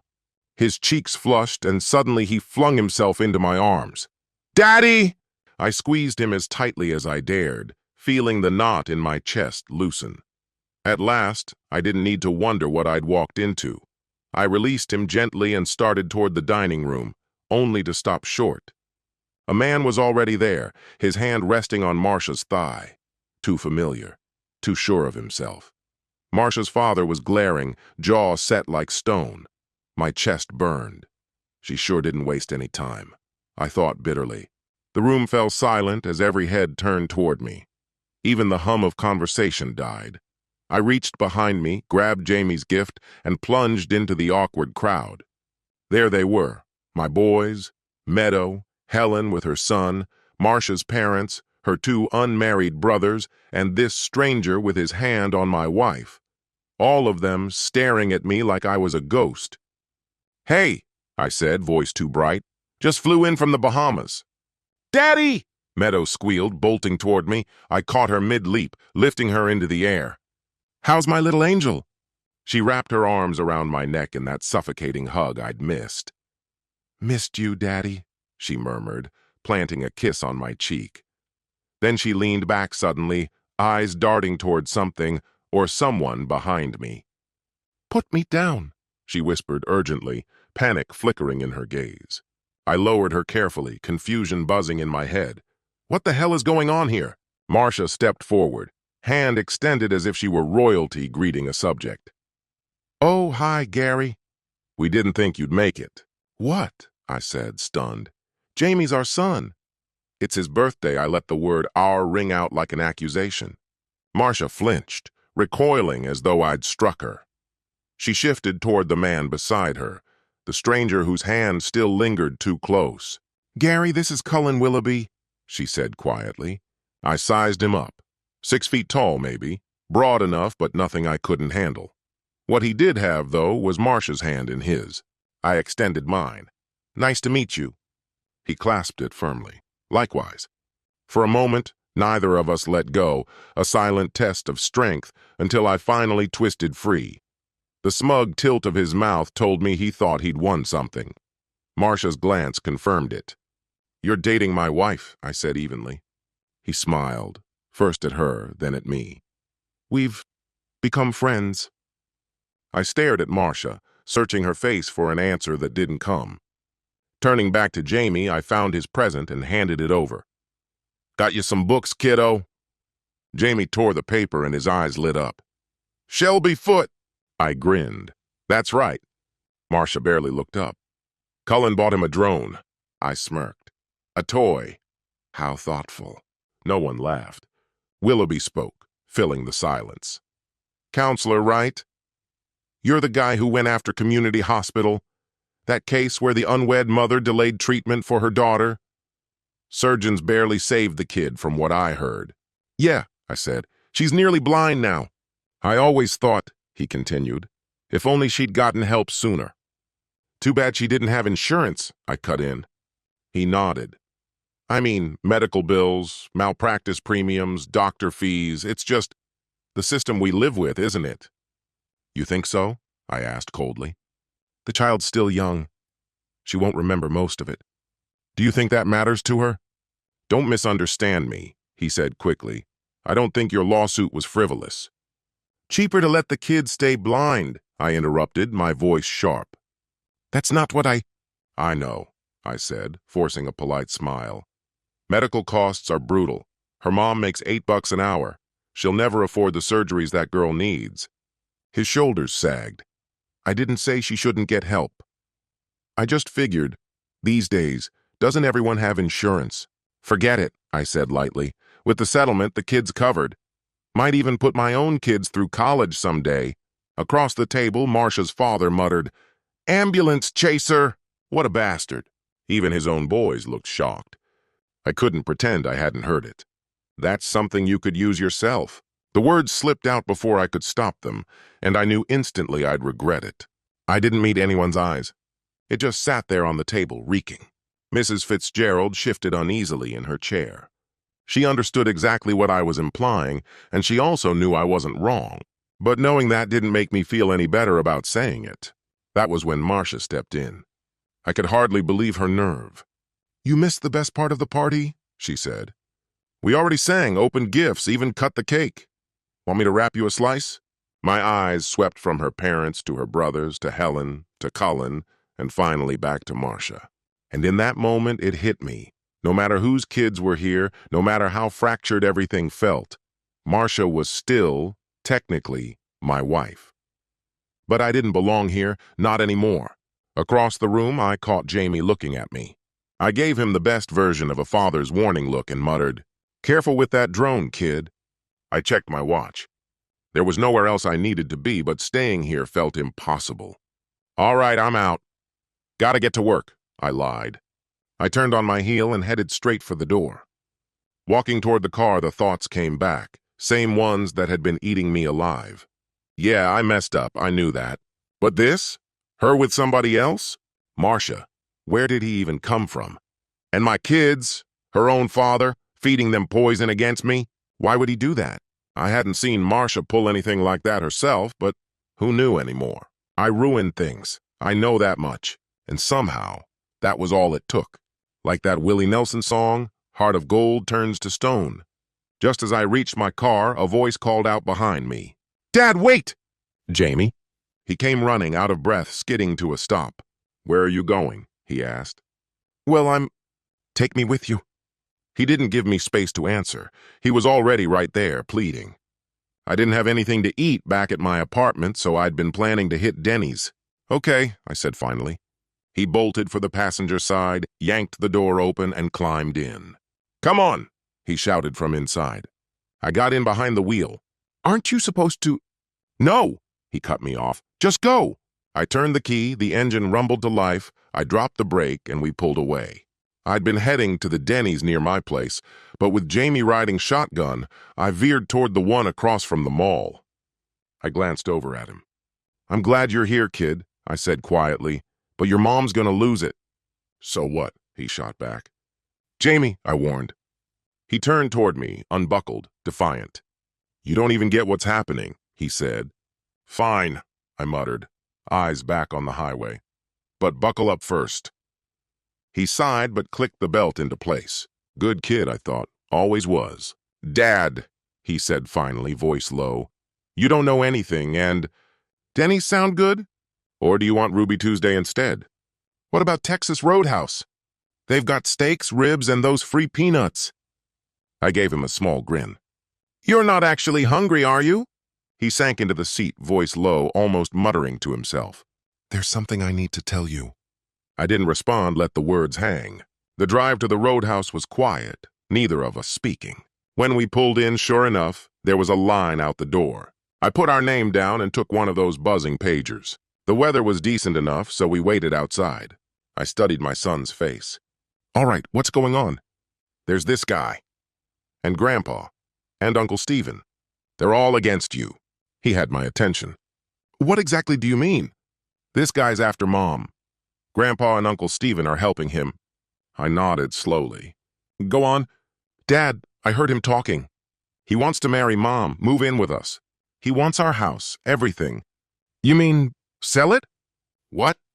That's what it sounds like to me. No, he told us... Jamie's words tumbled out. He's got 2 daughters. They came to visit. His wife left him or something, maybe divorced, maybe separated. I'm not sure. He told his mom, but not us. My stomach turned. A man with no wife, 2 kids, and now he wants a family. My family. I muttered under my breath. No kidding? What's he do for work? Did he say? Yeah, he works in Richmond but goes to Baltimore a lot. Keeps talking about something called the Fed. My body stiffened. The Federal Reserve? Yeah, Dad. He actually said Federal Reserve? Uh-huh. He works for them. Do you know what that means? I tried to keep my voice steady. They control the money supply. Main office is in Baltimore, another in Richmond. Jamie frowned. Does that mean he's rich? He drives a Mercedes, Jamie added quickly. The car didn't intimidate me. Still, I nodded. Could be. Federal jobs pay well. Jamie's face was tight, angry, rightfully so. Dad, I know what you did. You were wrong. I hated you at first. Wilson and Alan still do. And Meadow, she doesn't even get what's happening. I looked at him carefully. Does your mom know you feel this way, Jamie? Sort of. She's figured out that we've been keeping our distance from you. She's aware that I know what happened. But she has no idea what my brothers already know. How do they even know? I told them, Dad. I had no choice. I was furious with you, but, well, you already know. No, I don't. Tell me, son. I want to hear it. The pager chirped its familiar tone. I started to rise, but Jamie grabbed my arm and pulled me back down. Not yet. Wait, listen. So I stayed put. Okay, I whispered. I'm listening. You're our dad, Jamie said quietly. You messed up, yeah, but that doesn't change it. We still need you. Mom needs you. Meadow really needs you. Daddy? Yes? You've been gone for so long. You're staying at Aunt Helen's place now. Mom wanted you there so she could keep tabs on you. She calls Helen every day. She hears updates about you all the time. And, yeah, she's tracking you with GPS. Daddy, you've got to do something about this guy. I could understand why Marcia sent me to Helen's. What I did cut her deeply. But the GPS and this man? Son, I asked carefully, what do you know about him? Grandpa likes him. Uncle Steve's the one who introduced them. Really? Yeah. He's a friend of Uncle Steve's. They hang out a lot. Grandpa's mad at you, though. Says you look like some politician. Jonathan Edwards or something. Who even is that guy? Grandpa thinks Mom should divorce you. I ignored the jab about Edwards. What does your mom say? Come on, Dad, we're Catholic. And besides? Jamie hesitated. You know, Mom stuff? She thinks God. Son, that was years ago, back when she had surgery as a kid, and she's had a bunch more procedures since then. Sure, her lips were bright red when we first met, but after everything she's had done, you barely notice anymore. Dad, before what you did to that woman, Mom used to tell us stories about you. She told us who you were. I know she did, I admitted, and I'm not proud of who I used to be. What do you mean? She used to say you were incredible, Jamie said. Like Superman. You always looked out for her, made her feel loved, did everything right. Man, you must have been something. She really said that? Yeah, Dad. She loves you that much. You were perfect to her. And then, he hesitated. Now I think she wants you to, fix it somehow. Before Jamie could finish, a voice cut in. Mr. Willoughby had tracked us down. Damn GPS. He walked straight toward us. Jamie, your mom's worried sick. You ran off without telling anyone. Jamie stiffened beside me. It's fine, he said. I'm with Dad. Well, Willoughby replied. She sent me to bring you home. Jamie stood up. I don't need you to take me home. Dad can do that. I studied Willoughby for a moment, head to toe. Yeah, nothing pleased him more than reporting when I screwed up. I turned to Jamie. You better go with him. Dad? Go on. It's okay. I'm glad we talked. I leaned in and lowered my voice. Keep this between us. I winked at him. It's going to be all right. Mr. Willoughby extended his hand toward my son. Jamie recoiled, snatching his hand back. I'll go, he muttered sharply. But don't touch me. Willoughby turned his eyes toward me, muttering something I barely caught. Don't make her go through the trouble of getting a restraining order. I raised both hands, palms out, trying to keep the peace. It's fine, I said calmly, glancing toward Jamie. I've got this handled, kid. Just stay cool. Jamie shot Willoughby a mocking grin before turning back to me. Sure thing, Dad. As he headed off, he tossed a question over his shoulder. Hey, Dad, who's Bonnie Tyler? I stood there watching them drive away, still waving half-heartedly. Where the hell did that come from? What had Marcia told him? What did Bonnie Tyler have to do with any of this mess? And how in the world would Marcia even know about her? What was I supposed to say to Jamie? Damn, this is impossible. Damn it. No, double damn it. Bonnie Tyler. Where did she even fit into all this? She was what I used to joke about, an old relic, a ghost from another time. A small, inconsequential memory I should have left behind. Just a naive girl who believed fairy tales about love and happily ever after endings, who clung to the first guy who gave her the slightest attention. That was Bonnie. I met her during my last year in college, buried in the library stacks. She was this skinny, awkward English lit major, nose deep in a paper on Defoe. I bumped into her, literally, and for some reason we started talking.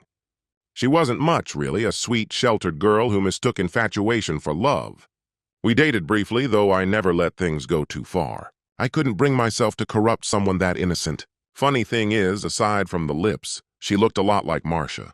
In the end, I broke it off gently. Introduced her to a nerdy buddy of mine, of all people. They hit it off.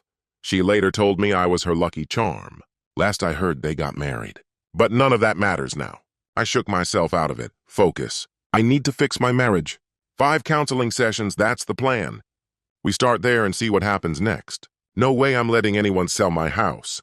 Willoughby thinks he can dictate my life. He's wrong. And Fitzgerald and that punk Stephen, they're going to get theirs too. I realized I hadn't eaten. I carried the ankle monitor back inside, grabbed my car, and headed to Helen's place. Later that day, I got a call from a lawyer. Marcia had picked a mediator, Melody Whiting. Dr. Whiting, I guess. The setup. 1 solo session each, then 3 joint sessions. Not what I expected, but fine. My session with Dr. Whiting went exactly as I thought it would. Predictable questions. Why are we here? What do you want? What are you willing to do to save this? Do you even understand Marcia's side of things? I talked for 20 minutes straight. She scribbled notes, nodded occasionally, and said little. Before I left, she told me they'd call when the joint sessions were scheduled. Her tone felt distant, almost dismissive. Not surprising, she's clearly Marcia's person. This was never going to be easy. Today was our first session together. It went badly. Marcia barely spoke. Said she had a headache, said she felt sick and just wanted to leave. God, how long has it been since we've been us? I've done everything I can think of. How much more could I possibly do? I've apologized in every language I know, 6 of them. I've answered every question she's asked. I've tried to explain the inexplicable. But how do you explain something you can't even understand yourself? Dr. Whiting seemed bored. Bored of me, bored of all of it. Like she and Marcia already made up their minds and just needed me to play along. Marcia's holding something back. I don't think she wants a divorce, not yet. But I don't think she wants me either. Not right now. She's biding her time, building up to some final decision. I'm ready to work through it. But will she even let me? If only she'd just say something. Last night I called Helen. She told me she suspects Marcia has divorce on her mind, though she also hinted there's another piece she can't reveal. And now this Willoughby guy? He's picking up steam fast. Marcia's buying herself time, dragging her feet. Helen swears none of the kids can stand him, but that only makes Marcia more stubborn about it. Helen also claims her father is firmly in Willoughby's corner, says she's never seen him so certain about anything before. That last part sparked something in me. Marcia's dad? He's a cop. 2 of her brothers are on the force too, and the other 2 work in different corners of law enforcement. I always knew he was digging into me, combing through everything. He's been aware of my messy juvenile record for years, and those gray areas I brushed up against back in college. Supposedly, juvenile cases get sealed, but we both know how that works. When I was a kid, I stole cars. Didn't even have a license at the time. High school? That was all about chasing girls, nothing serious. College wasn't much cleaner either. I never broke laws outright, but I was always close enough to trouble to feel the heat. A few girls even tried to pin accusations on me. Maybe I was around, maybe I overheard things, but I always managed to sidestep disaster. Still, my name floated around the rumor mill. There was an investigation, questioning, all of it. He had plenty of reasons to keep me far away from his daughter. But what about the life we built? 4 kids, a big house, the promise that she'd never have to work? None of that counted for him. I can still picture him, that bastard. When Marcia and I first started dating, Mr. Fitzgerald hated me on sight. Eventually, after the initial hostility, he cooled off. Or so I thought. Back then, I kept things low-key. We stayed out of places where appearances mattered, and he tolerated me. But once I started taking Marcia to more public spots, after bowling, dinners, anywhere we could be seen, he stiffened up. Not openly hostile, just distant, less cooperative, always throwing little obstacles in my path. I bet he saw the shift, first in me, then in Marcia. Fitzgerald's Irish. I always figured the Irish were fiery. Quick to blow up, but just as quick to forgive. Not him. He's different. Cold. No, not cold. Calculating. Always on guard, even with his wife. She moves around him like a servant, always deferring. No one's allowed to challenge him. His word is final. Marcia? When I met her, she was practically his pet. Docile, eager to please. Then I showed up. She started waking up, pushing back, getting sharper. I defied him, and she was the only one who backed me up. I can still feel that pride, hers and mine. But God, he'd treated her like she was broken her entire life. She was supposed to be his offering to the church. And then I crashed into the picture. Helen told me Marcia thinks I'm using the kids. Her words. Wish I weren't. Truth is, things with the kids have been rough lately. The last few visits? Wilson and Alan won't stop sulking. Meadows on the verge of snapping. And Jamie? He just stares, watching, waiting for something. I feel like I should act. I just don't know how. Jamie and I text, though. He borrows Meadows' phone because Marcia never checks that one. Jamie's waiting for me to do something. I can feel it. But what? I keep apologizing, but Marcia won't hear me out. Jamie dropped a hint, though. Said his mom and Willoughby go out to dinner pretty often. Twice a week, sometimes more. That's a lot. Feels like a real squeeze. Apparently, Marcia talks him into alternating between Grotto and Olive Garden. Grotto's big on seafood. Olive Garden's, well, Olive Garden. But that's not the point. Those were our spots. After mulling it over, I managed to get Jamie on the phone. Not an easy feat. We struck a deal. Every time Marcia and Willoughby head out somewhere, he'll text me their destination. I need to know.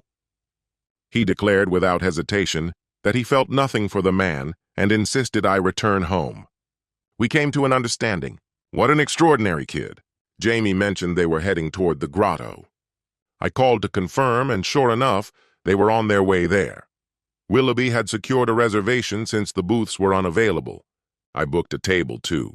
I drove ahead and arrived at the restaurant just in time to see the pair pull up. From my car, I watched him step out of a gray Mercedes, naturally, and courteously help her out before escorting her inside. I followed them in. The restaurant was segmented into multiple rooms. Their table was in the largest hall. Mine, unfortunately, was in a smaller adjoining area. Unlucky, yes, but I was still fortunate to have a view of the parking lot from my seat by the window. Realizing my initial idea, to ruin their cozy moment by sitting nearby, was no longer feasible. I devised a new plan. After 10 minutes, I flagged down a waitress. I discreetly pointed out the couple's table and ordered 2 of Marcia's favorite appetizers, stuffed mushroom caps and oysters on the half-shell topped with imperial crab. I told the waitress to send them over with the message that they were from an old friend dining nearby. I had no clue what reaction this would spark. Less than 10 minutes later, the waitress returned, plates in hand. They had thanked me, she said, but declined the gift. Moments later, I saw Willoughby escort Marcia back to his car. I felt hollow, disappointed. I had expected something more. I couldn't even define what. Assuming they'd moved on to another restaurant, I stayed behind, still hungry, and ate the appetizers myself, then ordered grilled salmon. While finishing the last bite, slumped in quiet defeat, a message came in from Jamie. Willoughby just dropped Mom off. She's upset about something. I wrote back that I understood. Jamie's reply, UGD. I wasn't fluent in teenage text speak, but I guessed it meant, "You go, Dad." I smiled faintly. I had at least one ally. 2 nights later, Jamie warned me again.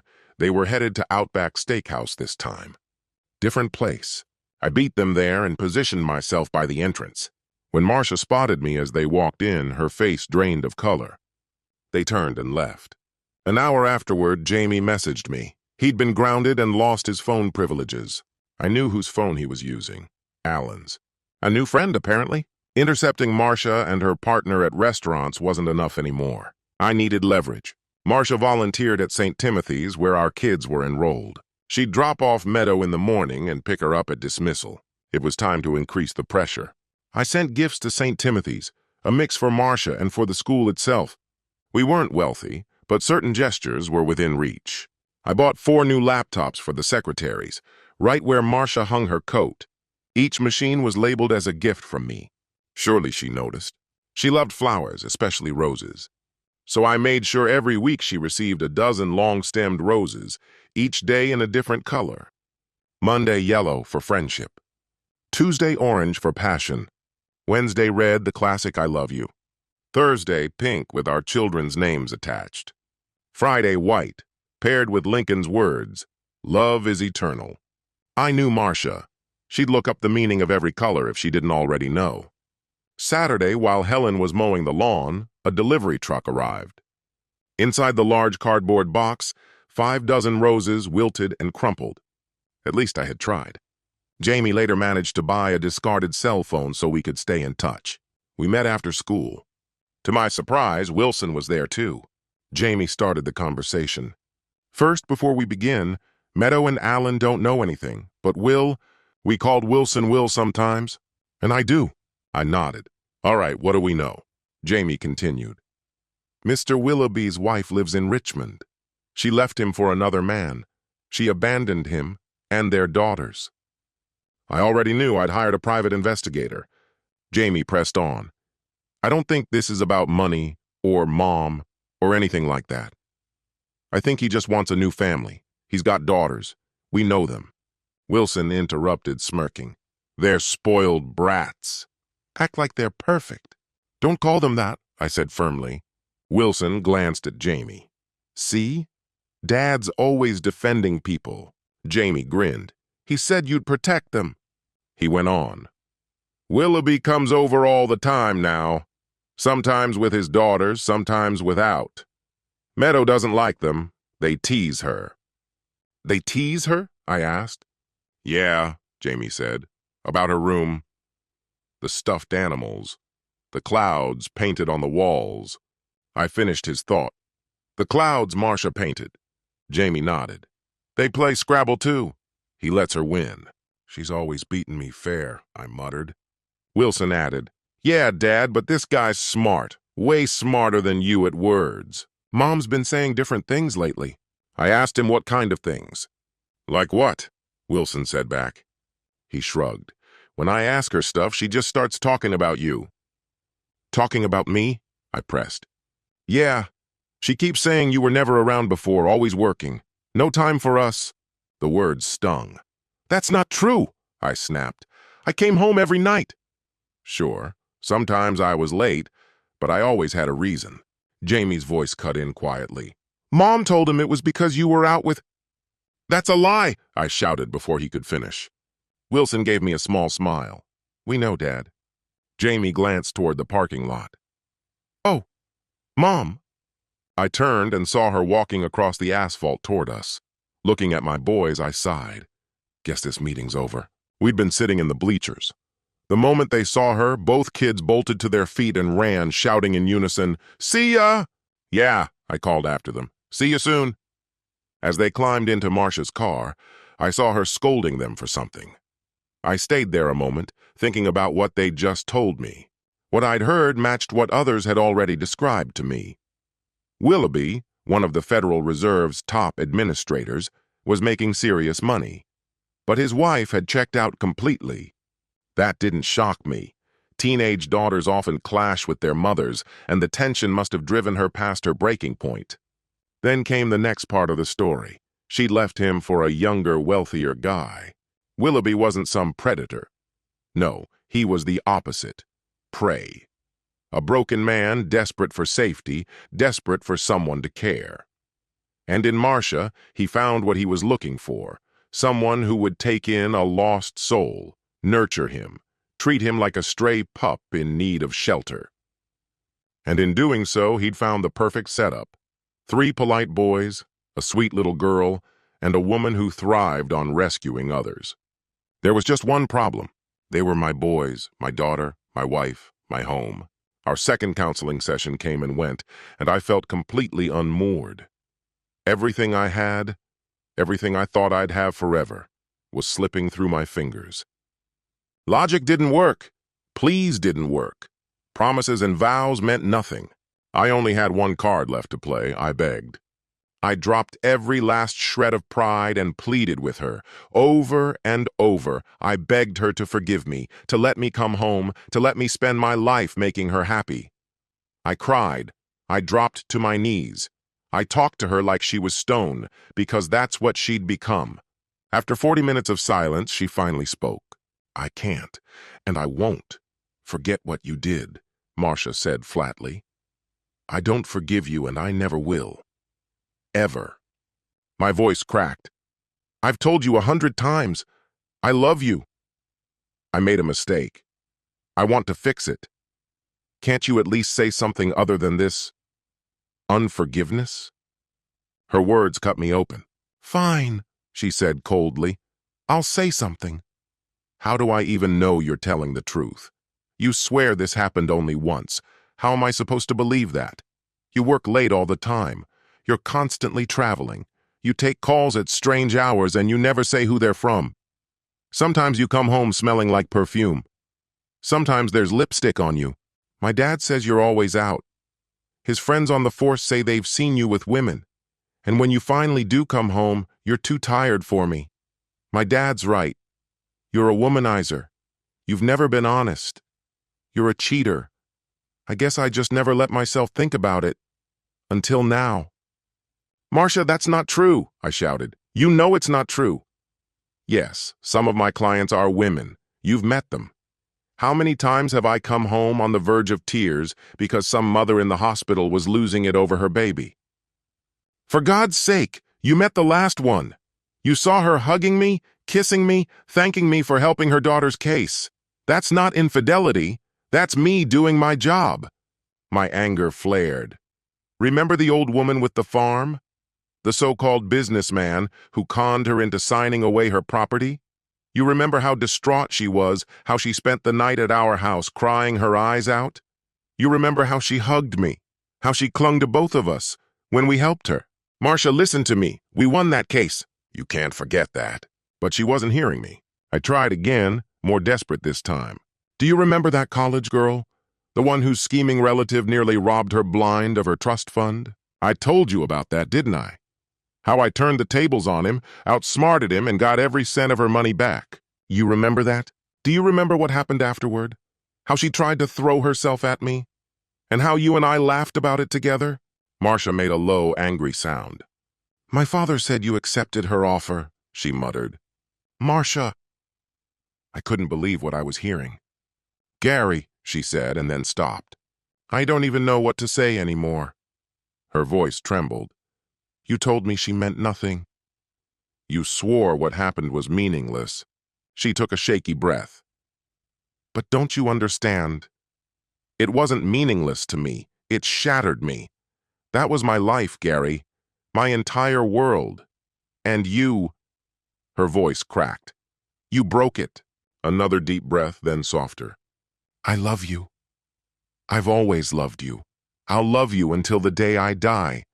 But you slept with someone else. You broke our vows.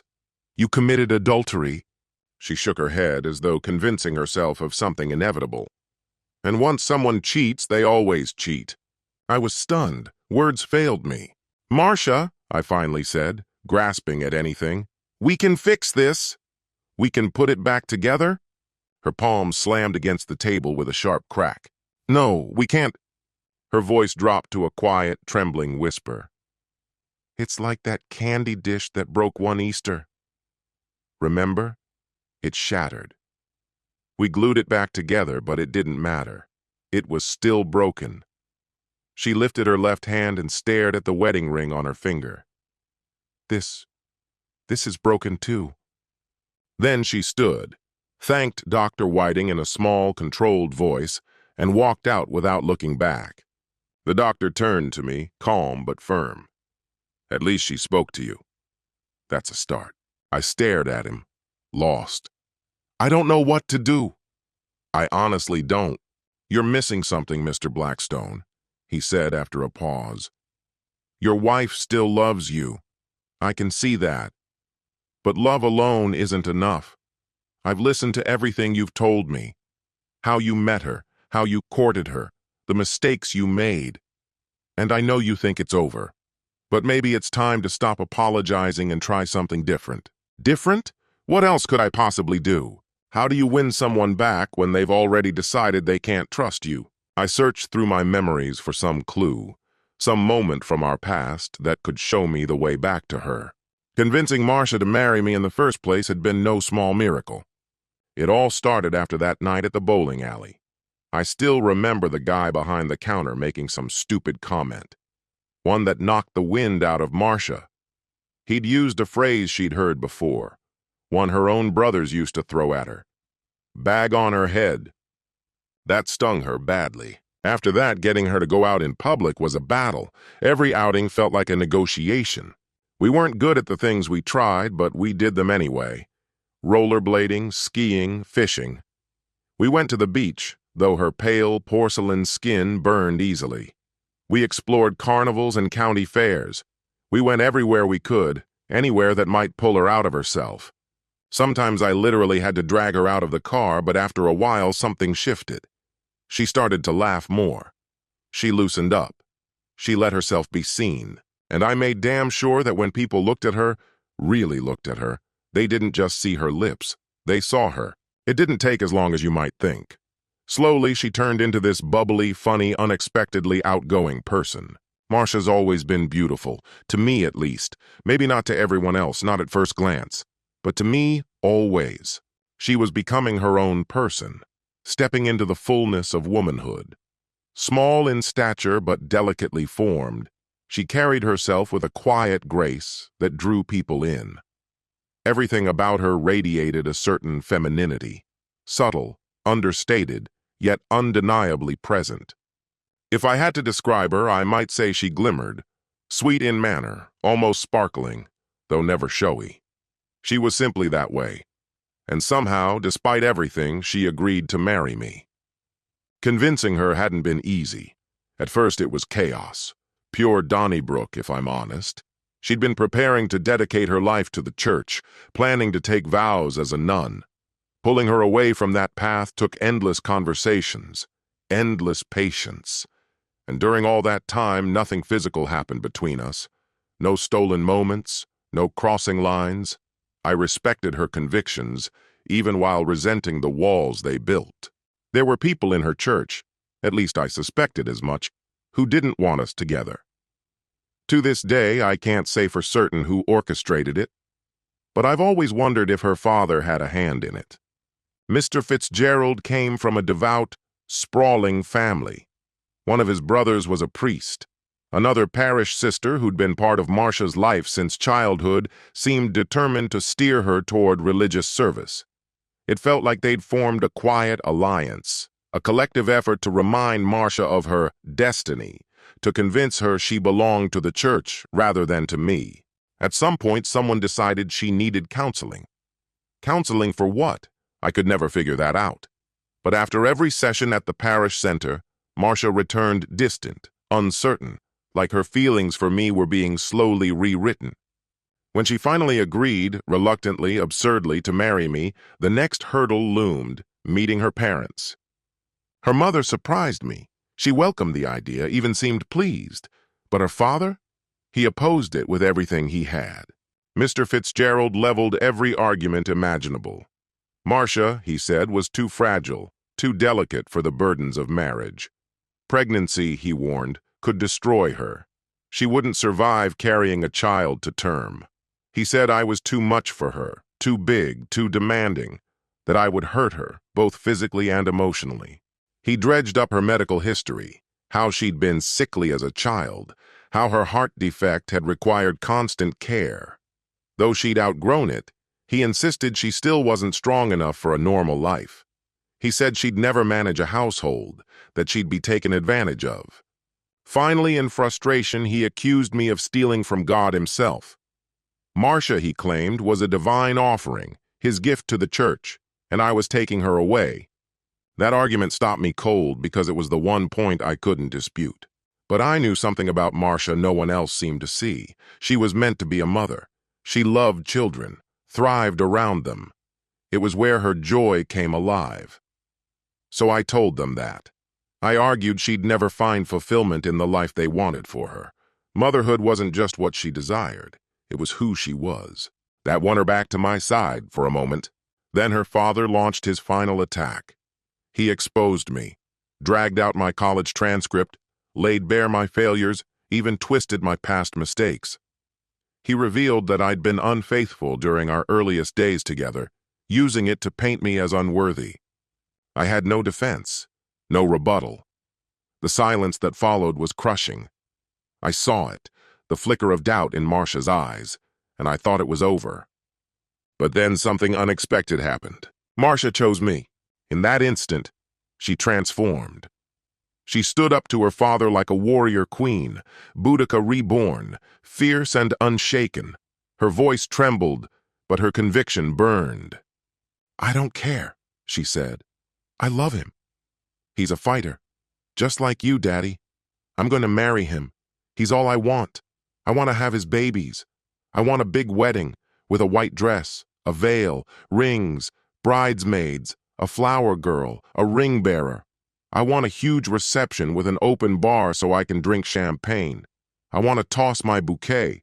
I want every part of it, the whole thing." Then she turned to me, eyes shining. "And I want a honeymoon at Niagara Falls." And we did, every bit of it, just as she dreamed. But afterward, I didn't know what to do with myself. I was disoriented, restless, unsure of what came next. Maybe someone could have given me guidance, but no one did. The third and final counseling session was already scheduled, set for the week after the second one, but I needed time. Both Marcia and Dr. Whiting agreed to wait. In the meantime, I felt my connection with my children unraveling. Helen told Meadow what had happened, and Meadow recoiled from me. Alan learned the truth through her, and that's when I lost him too. Jamie and Wilson stayed close, but even with them I felt the shift. Wilson had grown attached to Willoughby. Jamie started spending more time with his mom, speaking of her with new loyalty. Slowly, I felt them all slipping through my fingers. Marcia loved me, but I was losing my family. I understood the situation, but she either couldn't or wouldn't move past what I'd done. She had plenty of support. Her father and Willoughby were right there behind her. Then it hit me. Even if we somehow got back together, it wouldn't matter. She would never forgive me, never forget, and I would spend the rest of my life apologizing for something that couldn't be undone. I wasn't built for that kind of endless penance. And then there were the kids. Somewhere along the way, I'd started drifting apart from them. Marcia had been right all along. The candy dish was shattered and things were never going back to the way they were. If I wanted to stay a part of my children's lives, I'd have to redefine what that looked like. Willoughby could have her. He needed someone, and maybe she needed him too. He could step in, play the father role. As for me, I would fade into the background, the kind of dad who shows up once in a while, always available by phone if money or help was needed, but otherwise distant. There didn't seem to be any other choice. And then came the hardest part, Marcia.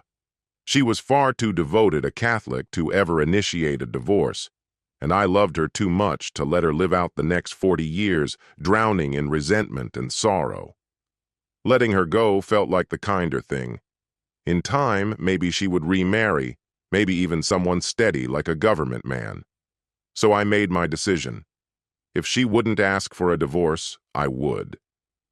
I called for another extension, and this time I was told it was the last one. No more delays. I agreed. The next time I went to confession, I told the priest flat out that I was leaving the church. That was also the moment I knew things with Helen had to end. I sat her down at the kitchen table and told her I was moving out. "Where will you go?" she asked. I told her the truth.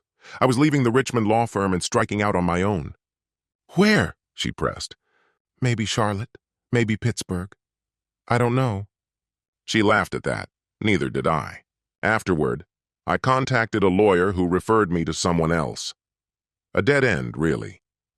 It wasn't entirely his fault, but I didn't care for his tone, so I cut ties. I searched online, found a new attorney, and laid everything out for him. By then, my mind was made up. Finally, the day of the last session arrived. I walked in with the papers in my hand, the defining moment. This was it. Total victory or total ruin. The third session, the big one, was scheduled for late afternoon, same as the others, a time chosen because Marcia had felt uncomfortable at the first meeting. I arrived exactly on time and waited patiently in Dr. Whiting's office. Everything was in order. That morning, I'd received the finalized divorce documents from my new lawyer and packed up the few personal belongings Helen had left behind the night before. All that remained was to give Marcia the papers. She could sign them or refuse. It didn't matter. If she signed, I'd kiss her goodbye and settle things with the doctor. If not, I'd still be done. Either way, she would have what she wanted, but this time on my terms. The agreement was more than fair. She'd keep the house, her car, full alimony, medical expenses covered, a generous allowance, emergency funds, and a new number to reach me directly if she ever needed to. And so I waited. Was I happy? No. I was miserable. But I knew this couldn't go on. This was the only path left. 20 minutes past the appointment time, Dr. Whiting appeared. "Mr. Blackwell?" I stood. "Yes." "Please come inside." I followed her, though she led me not to the usual meeting room, but into her private office. As soon as we sat down, she spoke. "Mr. Blackwell, I'm sorry. Mrs. Blackwell called a few minutes ago. She won't be coming." "Did she reschedule?" I asked.